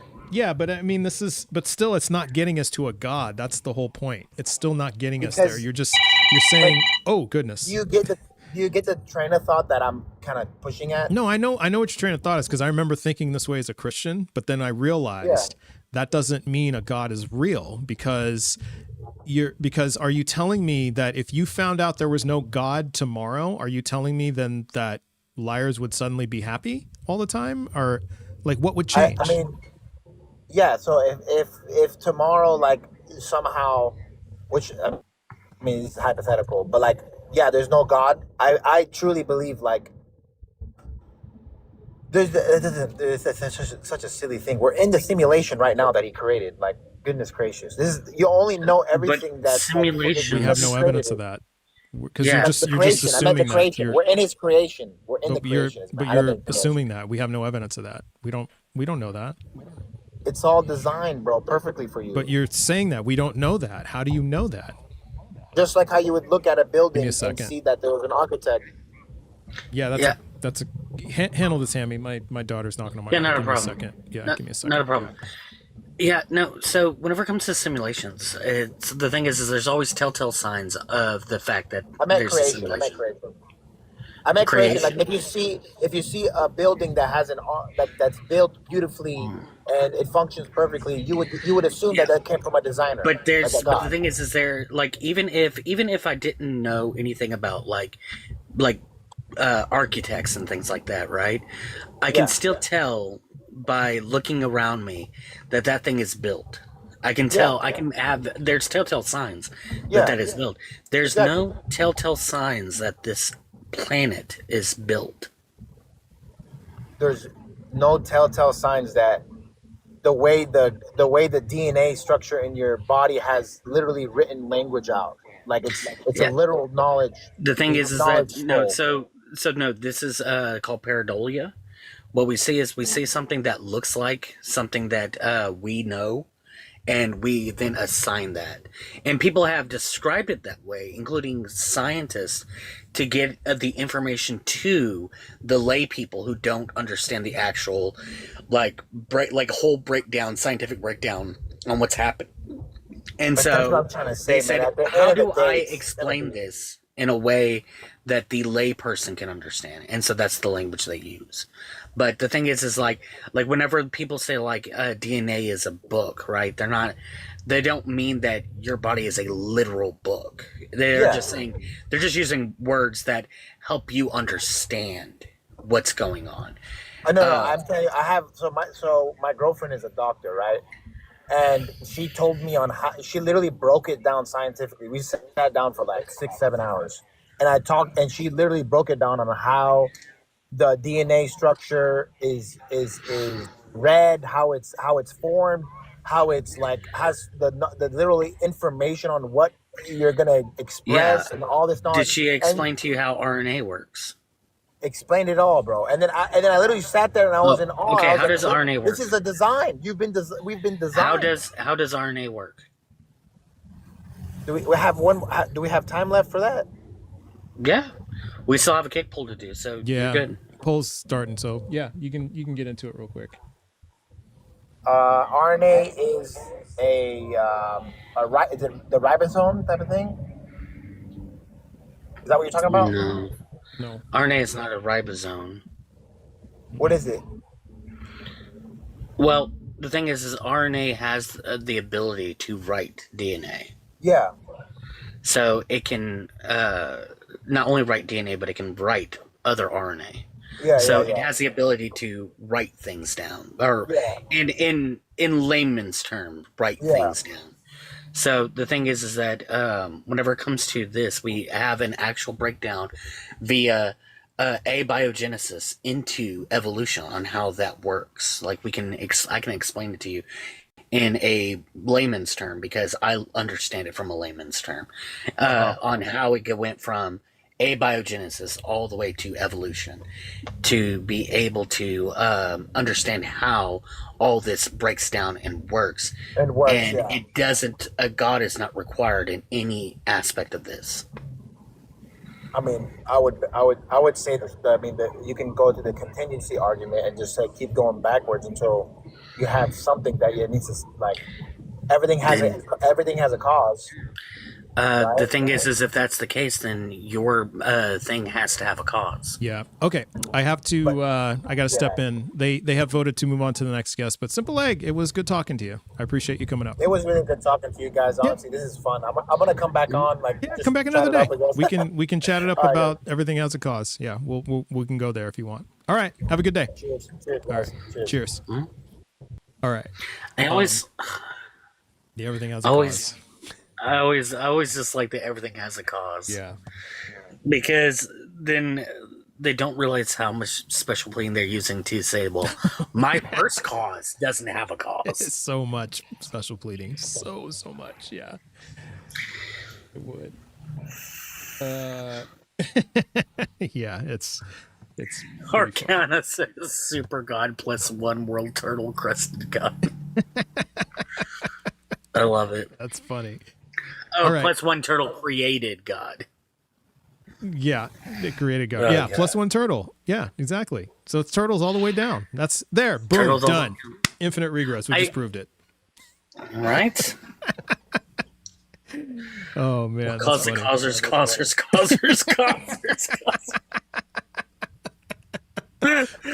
the causers? We need like a mile of cut and paste for that. Copy and paste. All right. Okay, I got time for one more. I'm gonna bring up Charles Snow. How's it going, Charles? Charles, are you here with us? There's Charles. How's it going? Not bad. Hold on 1 second. Yeah. How you doing? Yeah, doing well. Doing well. Thanks for coming up. Yeah. Can we get your age? I wasn't even expecting to be coming on, but thank you. Appreciate it. Yeah, gotcha. Can I get your age and pronouns, please? Yeah, so of course I'm gonna talk about God existing. Yes. I just need your age and pronouns before we start. Cool. You need my what? Your age and your pronouns. Oh, sorry. So yeah, 35. He, him. Okay. And then you want to talk about God existing. That's great. And then which God do you believe in? The same God that Christians believe in. Okay. All right. So God existing. Why do you believe that God exists? So I was listening to your previous chat just there. Yeah. And I think you were asking some questions about suffering. Mm-hmm. And yeah, and I guess to answer your questions then, I think those things were objectively bad, or objectively evil. Yeah, objectively evil. Yeah. So okay. I would take that stance. I agree. They are. Yeah. And is God omnipotent? Yes. But he also isn't a contradiction. So he can't violate himself, for example. So he can't lie. Okay. How does God know he's omnipotent? How does God know he's omnipotent? Mm-hmm. It's a very because he's also omniscient. He's also omniscient? Oh, I'm sorry. I meant to ask how. Okay, well, now that you went to omniscient, no, all right, I'm gonna. What's the other question? What do you mean to ask? Okay, so if he's omnipotent, well, what I thought you said omniscient. I'm sorry, so I messed that up. So forget that last question. But he knows he's omnipotent because he's omniscient. But if he's omnipotent, right? And he's all powerful, then does he have the power to stop any and all suffering?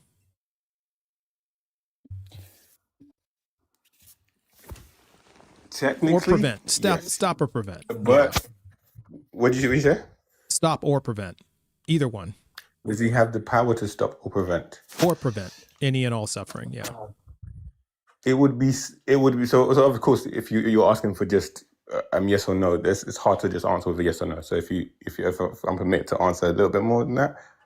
Yeah, maybe like a either yes with an explanation or a no with an explanation or an I don't know with an explanation. Sure. Because it is a yes or no question. Yeah. I think for me it's a middle ground, because if I said yes, it would be yes, but he wouldn't because it violates himself.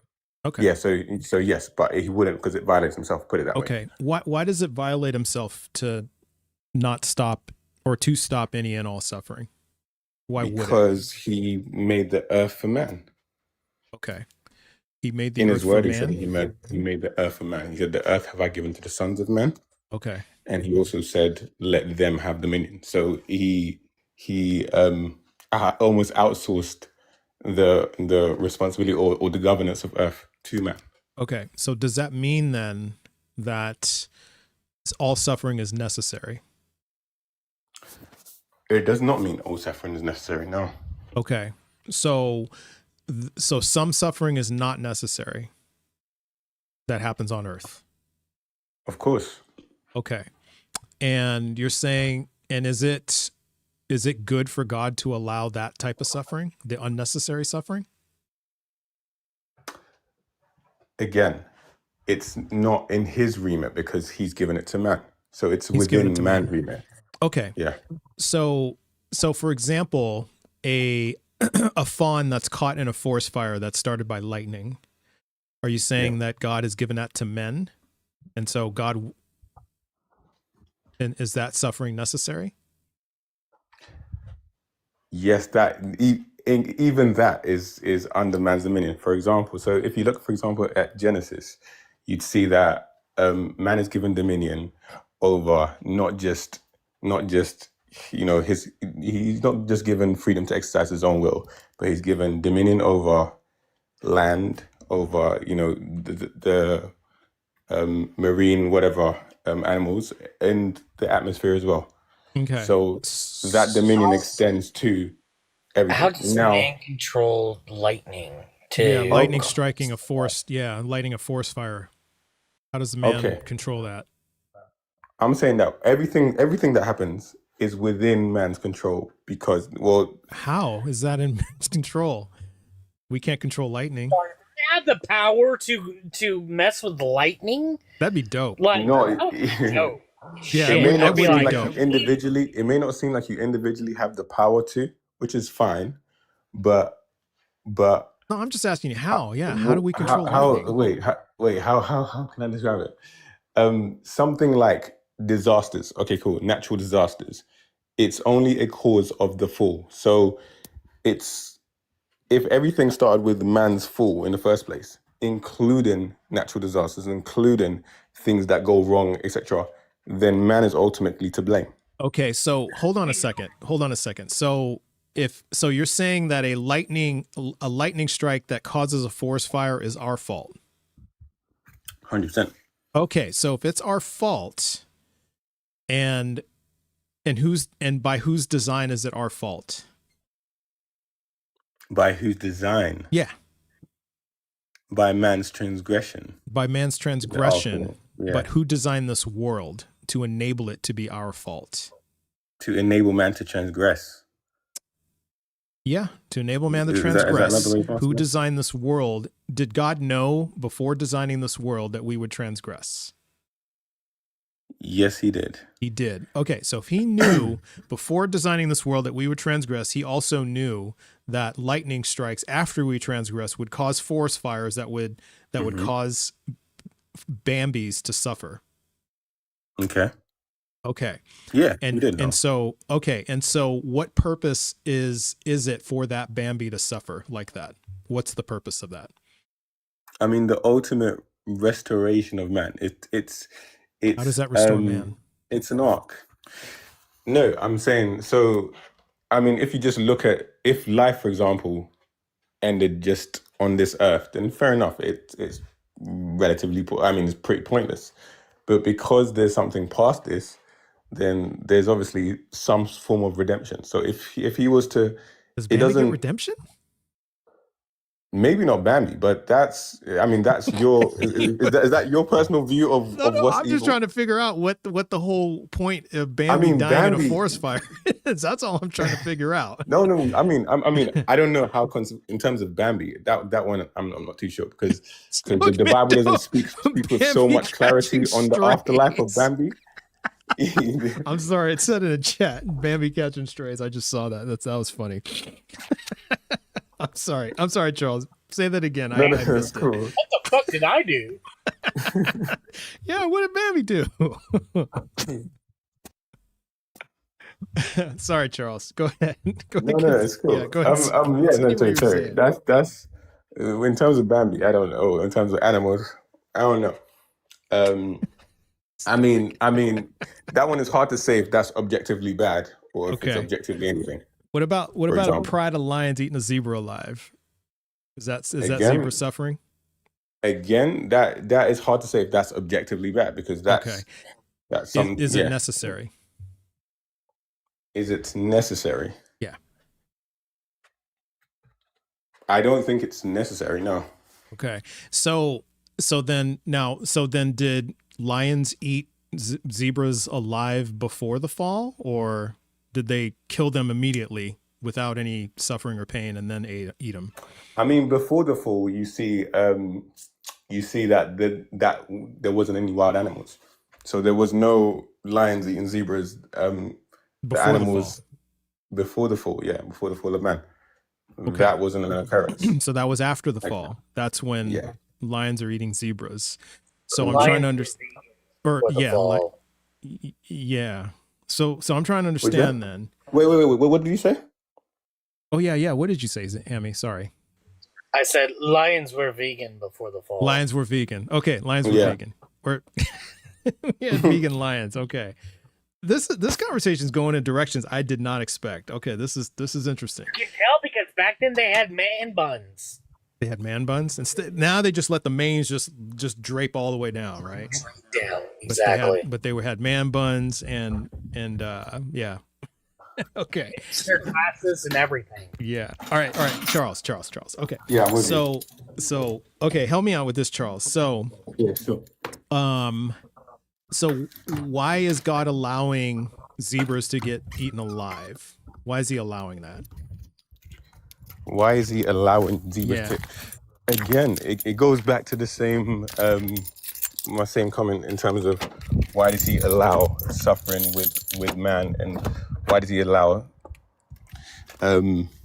anything that can be kind of interpreted as evil or in that way? Well, I'm trying to understand because what does that have to do with our fall? What does that have to do with our fall? Yeah. Because essentially what I'm saying is that, well, what the Bible shows. Hey, Stoic, you gotta stop, Stoic. You're gonna make me lose it, Stoic Mendo. I'm sorry, Charles. No. It's hard to concentrate when they're just like saying funny shit in the comments. It's really hard to concentrate. Stoic. Oh my goodness. Okay. Good trust. Come on now. You should know this by now. He said lions must have evolved radically to stop chewing the cud. Oh goodness. All right. Sorry, Charles. Sorry. Yeah. So I'm trying to figure out. Yeah. Why? Like. Okay. So after the fall. Yeah. Lions are now eating zebras alive, and all these animals are suffering because of what we did. And I'm trying to understand, but God knew this was going to happen. What is the point then of letting that happen, letting zebras suffer like that because of what we did? What is the point of that? What is the point of letting zebras suffer? Yeah, because like, what would it? Because like, if they didn't, like, wouldn't there still be a fall if God would just say, "Hey, zebra, lions, I'm just going to give y'all a mechanism where you just instantly kill animals, like all predators, right? They just instantly kill them, and they don't have to. So then these animals don't have to suffer. So that doesn't affect our fall, does it? Because I mean. Aren't there still some good? Because then wouldn't that mean that there wouldn't be anything good after the fall? Because there's still good stuff here. I mean, there's still good stuff. Yes, but it'd be hard to find anything that is completely without some level of corruption. What level of corruption do trees have? Yeah. What level of corruption do trees have? I don't know. How about roses? I don't know. I mean, their beauty fades. I like to go out hunting. Yeah. I like to go out hunting. They die. And I go out in the woods. And I don't think death was in God's original plan. But go on, sorry. Yeah, I like to go out hunting from time to time. I grew up doing it. And I love being out there in the woods and just looking at the nature. And what part of that nature is corrupted? I see he did say that he did say the death. That's the corruption. So things eventually die, right? Wait, things didn't die before the corruption? Before the fall, I guess things didn't die. How? How did you come to that conclusion? Biblically, that's not recorded. Do what? Biblically, it's not recorded.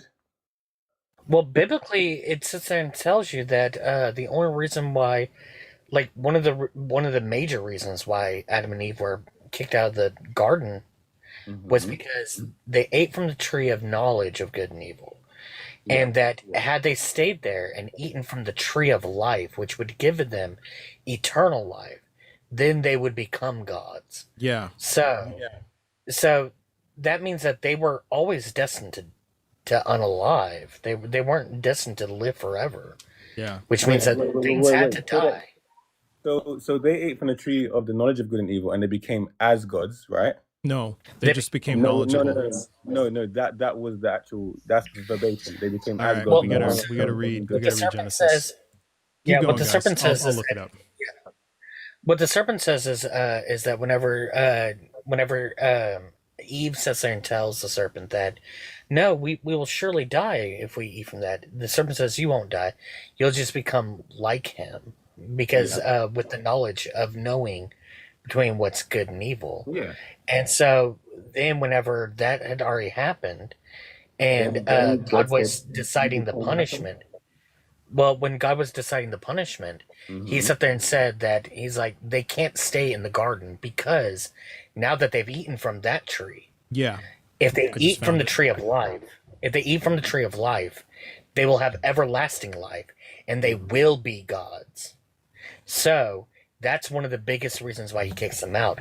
Like, he was going to kick them out regardless if the tree of life wasn't there. But he really had to make sure that he kicked them out because they would eat from the tree of life and live forever. And so he kicks them out. Yeah. So here's the verse. The as God comes before, right? Yeah, here's the verse, Charles. So we're looking at Genesis 3, verse 22. Yeah. Then the Lord God said, see, the humans have become like one of us, knowing good and evil, and now they might reach out their hands and take also from the tree of life, and eat and live forever.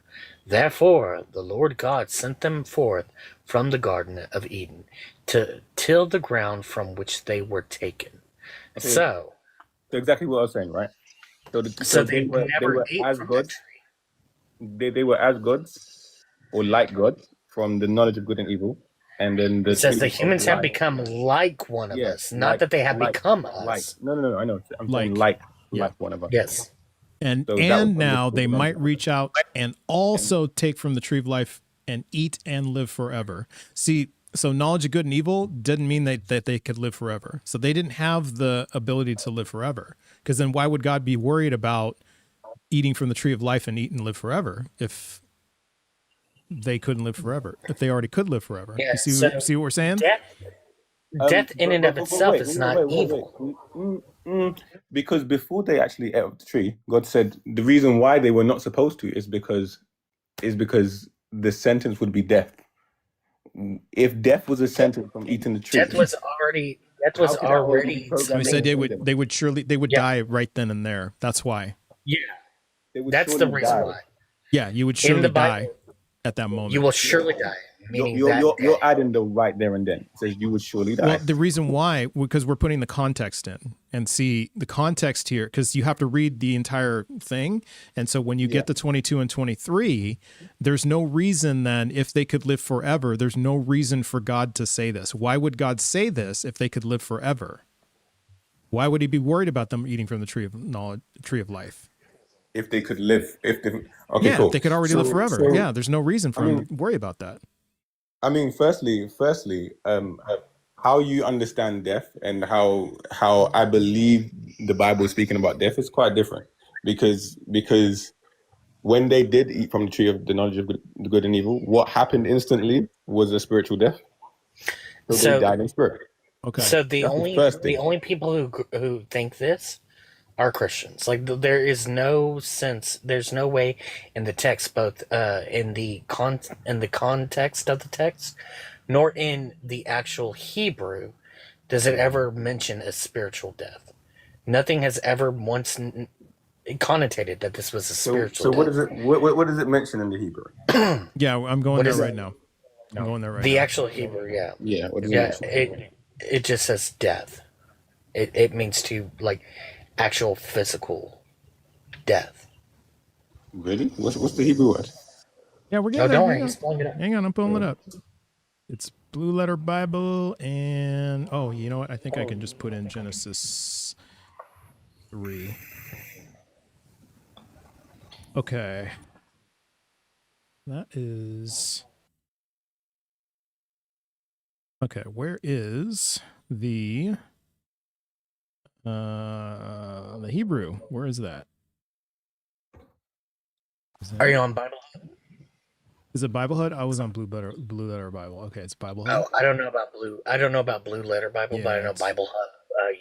You can click the Hebrew tab. There it is. That's what I want. Yeah, there it is. Oh, no, it was the wrong one. I was on the wrong one. There we go. Okay. All right. It's Genesis 3. Okay. Well, now we have to go back to 2 because we have to get the command from God, right? So we have to go all the way there. And let me find that. So it's like toward the end of Genesis 2, right? Around there.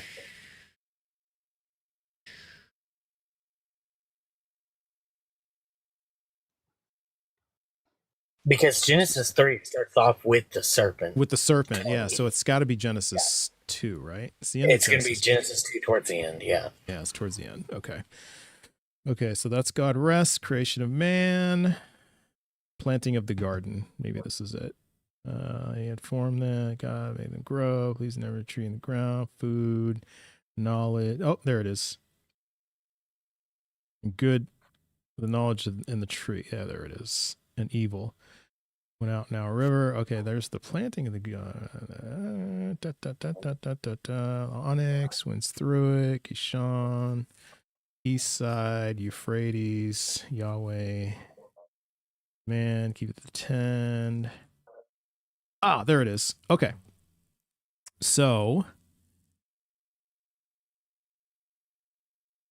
there it is. Okay, there's the verse. Okay, so thanks for waiting. All right. No worries. Okay, so this is verse 16, 17, 16. Okay, so the verse that they're talking about in Genesis 2, verse 16 is "you shall die" is this Hebrew word. Oops, I'm up a little high, so let me come down right there. Right where my head is. It's this verse right here. "You shall die." Tamut. Okay. And then if we go to Genesis 3, and he said, God has said, the woman has said, the serpent, you may eat in the middle, you shall touch, nor you shall eat. And he said, you die.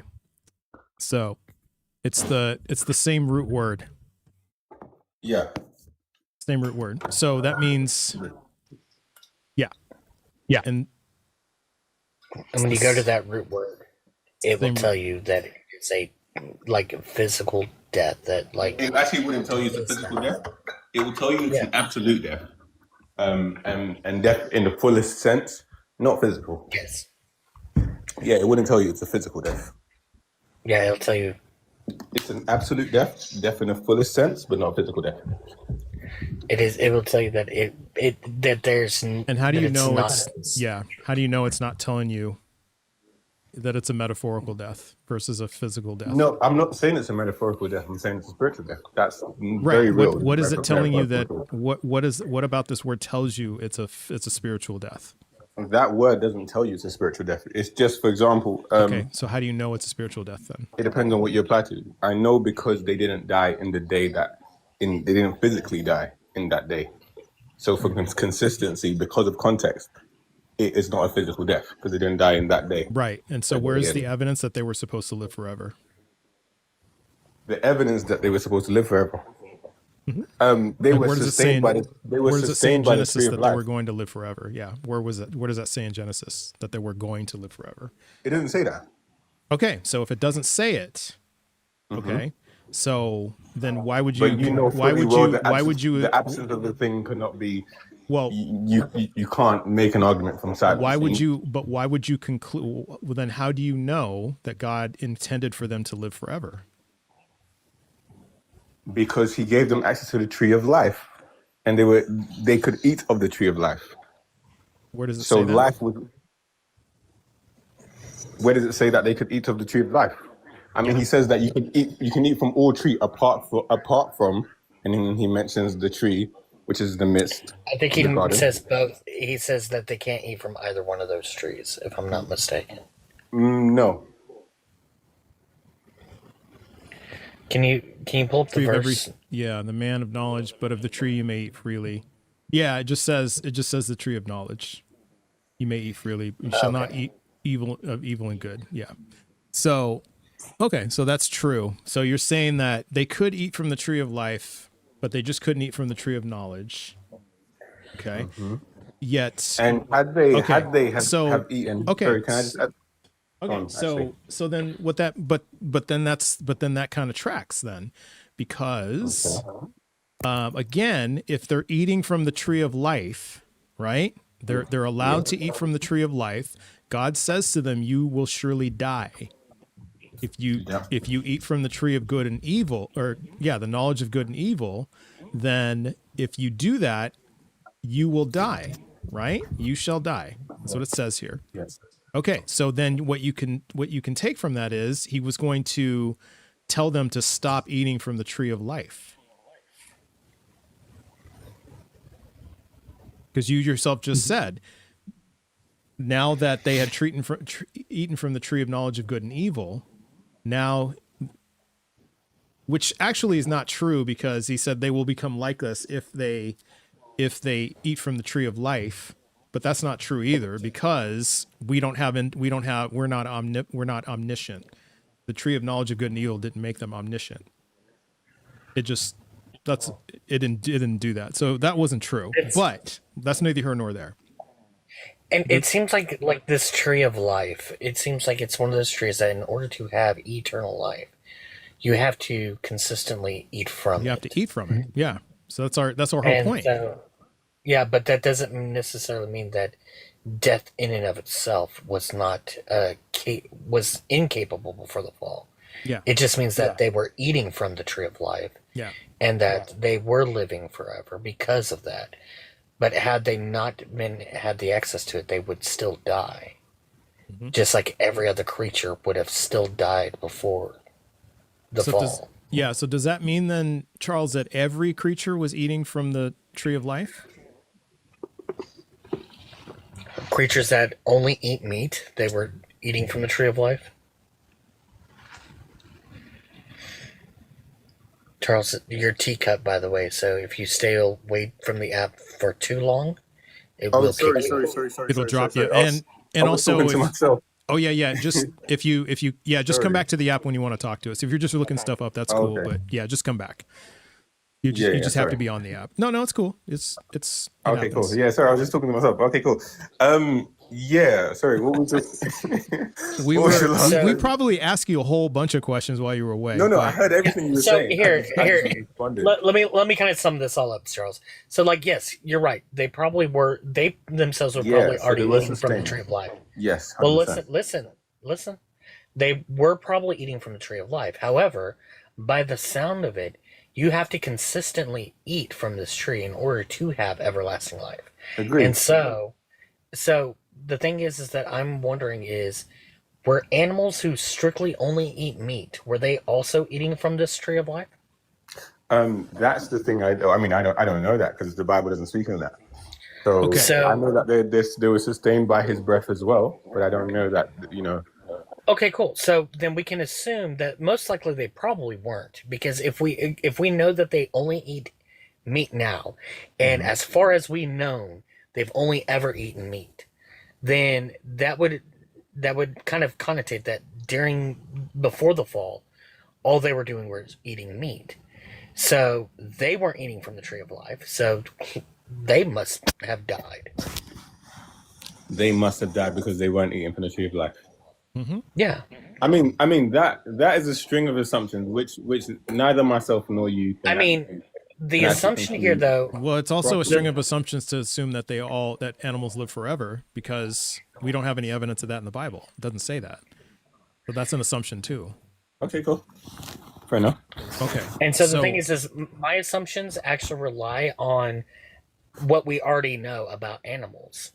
And your assumption is like completely radical, because it then says that before, like, from now up until the fall, going backwards, they were eating meat, and then after, like, before the fall, all of a sudden they were not eating meat at all.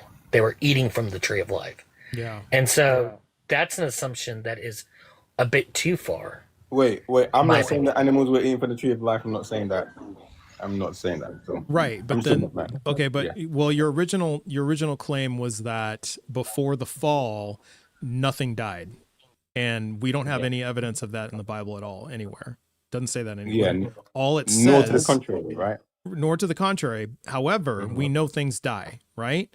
So we know things die now. So it's a heck of an assumption to say nothing died before that, especially all the evidence we have, because that's your only knowledge to go by. So your reference point for why you're so strong. How do you know that nothing died before the fall? How do you know that if it doesn't say that in the Bible? So we can say that I don't know that, right? Because it doesn't say that in the Bible. If you don't know that, then nor can we say that. Nor is your current reference point in the fallen state all the way back to what I was asking about animals being eaten alive, because that kind of blows up your entire claim that, oh, well, they didn't suffer like that before the fall. So again, my question to you is, what is the point of animals being eaten alive? Why is that necessary? Also with the kick pole trust. Yeah, thank you. Well, this will be the last guess, so we can end with that. We'll do that last question, then we'll have to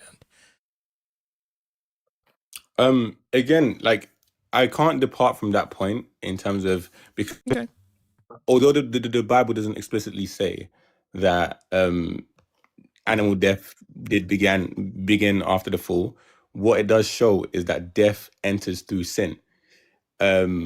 And it also talks about creation. I don't think I can agree with that. It looks like it enters through not eating the tree of life. That's what it looks like. It looks like death enters through not eating the tree of life. Yeah, it's from not eating the tree of life. I mean, we just went through the passages, and we don't see anything in here about anybody having the ability to live forever. But it was all about eating from the knowledge of, or the tree of life. You even said that. You said, oh no, they weren't prevented, because Hammy mistakenly thought that they were prohibited from eating from the tree of life, and it doesn't say that in there. So that means they were eating from the tree of life, which you pointed out, and then they lost access to that. So it doesn't say anywhere in there that they could live forever without that. But what it says explicitly is that what causes death was their disobedience and them taking from the tree of the knowledge of good and evil. So that one, it says it explicitly. Well, and what causes the death, it looks like, is them being expelled from the garden and not being able to eat from the tree of life. That's what it looks like. What it looks like is that what causes death is them being expelled from the garden, because it says clearly on Genesis 3. This is why. Remember that death doesn't. But you got to also remember that death doesn't happen until 900 years later. Yeah. After Adam had lived a full life. Okay. So that tree of life was doing something even after he couldn't eat it anymore. Man, them fruits. Yeah, of course. Which is why I would sooner say that the death that is being spoken about is spiritual. I think everything leads on from that. So physical death is a manifestation that stems from that. You know, it doesn't say, but it doesn't. I don't see any reason to believe that. Either. Yeah. It doesn't say either. Yeah. You see no reason to believe that. No, I see no reason to believe that. It doesn't say that. The Bible tells us that we are spiritually dead as a result of sin. Then it also tells us that sin entered through one man. And where then does spiritual death anything? That we are spiritually dead as a result of sin. Where does spiritual death? Where does that say anything in the Bible? Hold on, spiritual death. I can find you. All right, this will have to be the last point because I do have to go after this. Okay. Hold on. I think it's somewhere in the New Testament. That sounds New Testament-y. Yeah. Sounds like something Paul might have said. Mm-hmm. It said something. Yeah, it's like it does sound very. We all know. We all know Paul was a heretic. Exactly. But he definitely wasn't. Paul was the biggest heretic there was. No. Hold on. Oh, I just got the best back pop. I love when that happens. Oh, I love those. Don't you love that? I love those in the neck pops that hurt at first, but then like the ease sets in and you're like, oh my God, that feels so amazing. Yeah, exactly. Sorry, Charles. We were sorry. So about Ephesians 2:1. Ephesians 2:1 says, and you had he quickened who were dead in trespasses and sin. See, I knew it. It sounded very Pauline. Yeah. Yeah, I think I remember reading that before. Okay. So you're taking the words of a heretic over what God says? I believe all of the Bible. Paul was Charles, a heretic. you walked right into that one. Goodness. He definitely wasn't a heretic, but no, I believe all of the Paul Bible. was a heretic. We're messing with you. Well, except about the heretic part, but we are messing with you. You're a good sport, Charles. Hey, listen, I do have to wrap it up, but Charles, I appreciate you coming up and giving us good conversation. That was good talk. I really appreciate it. I appreciate your conversation as well. Yeah. Hey, come back another time and we can mix it up on like Paul being a heretic if you want. Yeah. Yeah, be sure. All right. Hey, have a good day, Charles. Thanks. All right, you too. Take care. You know, I find it awfully funny how many stories within different mythologies that has a tree of everlasting life. Like even yeah, exactly. Even in the Norse, who are separated from Christians, have Inunda's trees, apples, which give the gods everlasting life. Exactly. And as a matter of fact, there's an entire story where Loki steals the apples, and the gods are slowly withering away, and Thor has to go after Loki for the stealing of the apples and bring those back. Yeah, I didn't even know all that. See, I learn something new every single live. Yeah. It's like that's just all over in different religions. So it's like it's nothing special. So. Hi, Trusty. Hi. Hey, Jess. Hey, Forever. Hey, 3 Pips. And I think that's all the mods on the TikTok side. Oh, doing well. Thank you. That's all the mods on the TikTok side that I can see. So mods, if you see any others, please pull them up. And on the YouTube side, we actually added 2 mods today, but we have Pseudo V Science, Rainbow Ash, Kif, and who else? Who was the other one? I added one. Yeah, I don't even know their names. Kif and so sorry. I don't know their names. I know. It's bad. It's bad. I don't know their names. Okay, I'm just messing with you. Yeah, no, it is bad. But I added 2 more. So thank you all over there. And also, new mods, just be sure to join the Discord so you have access to the private channel. So thank you guys. That's my whole point. Thank you, mods, for all that you do. Thank you so much. Because this was a really great live today, man. We got up to like 300 at one point. Wow. Yeah. Wodenson, thank you. Wodenson. It was on the tip of my tongue. Wodenson. Thank you. Yeah. So it was it was jumping today. Yeah, it was jumping today. Yeah. So I was surprised we didn't have any crash outs. Like it was actually relatively calm. So right. Yeah. I thought for sure we'd have a crash out. All right. Well, let's see. Why don't we go raid? Let's see. Who can we raid? We can raid. Joel Reads Bible? Let's go raid Joel Reads Bible. we'll return the favor because Jezzo rated me the other day. Oh, Yeah, Be Easy's a good one too. Yeah, but let me do Joel. We'll do Be Easy next time, only because I want to return the favor to Jezzo. So we'll do Joel, and Joel is both on YouTube and TikTok. So we'll do Joel Reads Bible. Oh, he's super fan only? Well, forget about it then. Then screw Joel. Then we'll do Be Easy. He There we always go. doing that. He's always doing that. All right. Then Be Easy it is. We're gonna raid Be Easy. On the YouTube side, we'll raid Justin. How about that? So we'll do a split raid. Jezzo, I know, right, Pokey? Yeah, it is. It's kind of sending me too. It makes me laugh too. It's just there's just way too much to that. It's just so loaded. But okay. Who so is Jezzo? That's Joel and Mezzo. Oh. So they just blended it into Jezzo. Yeah. So Nice. we'll do Be Easy for TikTok, and then we'll do Justin for YouTube. Let's do that. I think that's a good split. Yeah, that's a great split to do. And again, thank you. Oh, Matt Dillahunty sent me a message. Okay. That's going to be interesting. We'll see what happens there.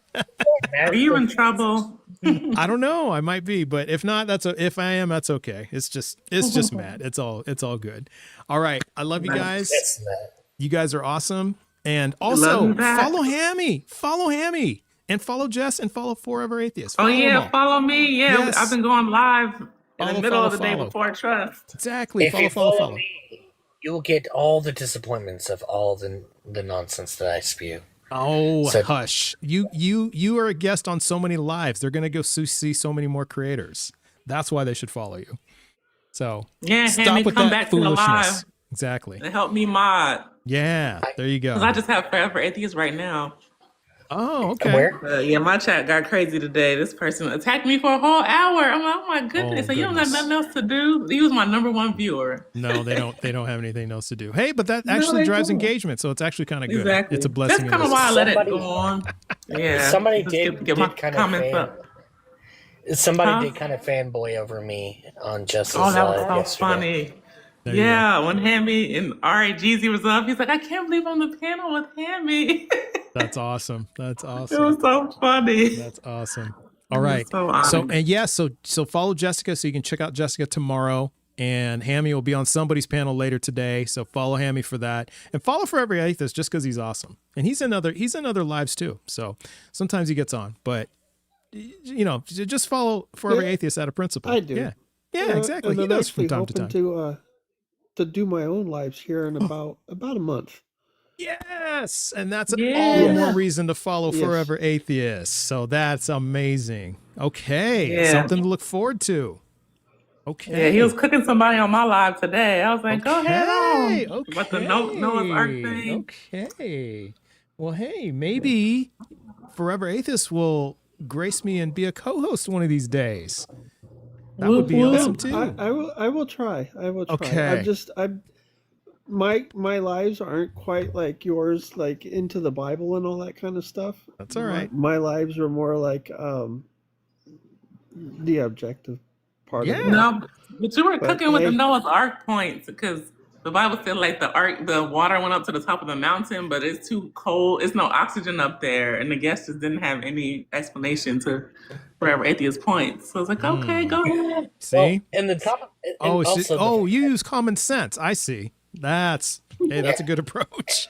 And the other thing is that, like, with that much water, there would be so much heat to deal with that it literally would cook everybody on the ark.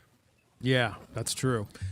Oh yeah, and somebody prophesied today that I was gonna be following Jesus by next week. So there is that. So that's something to watch out for. So. Yeah.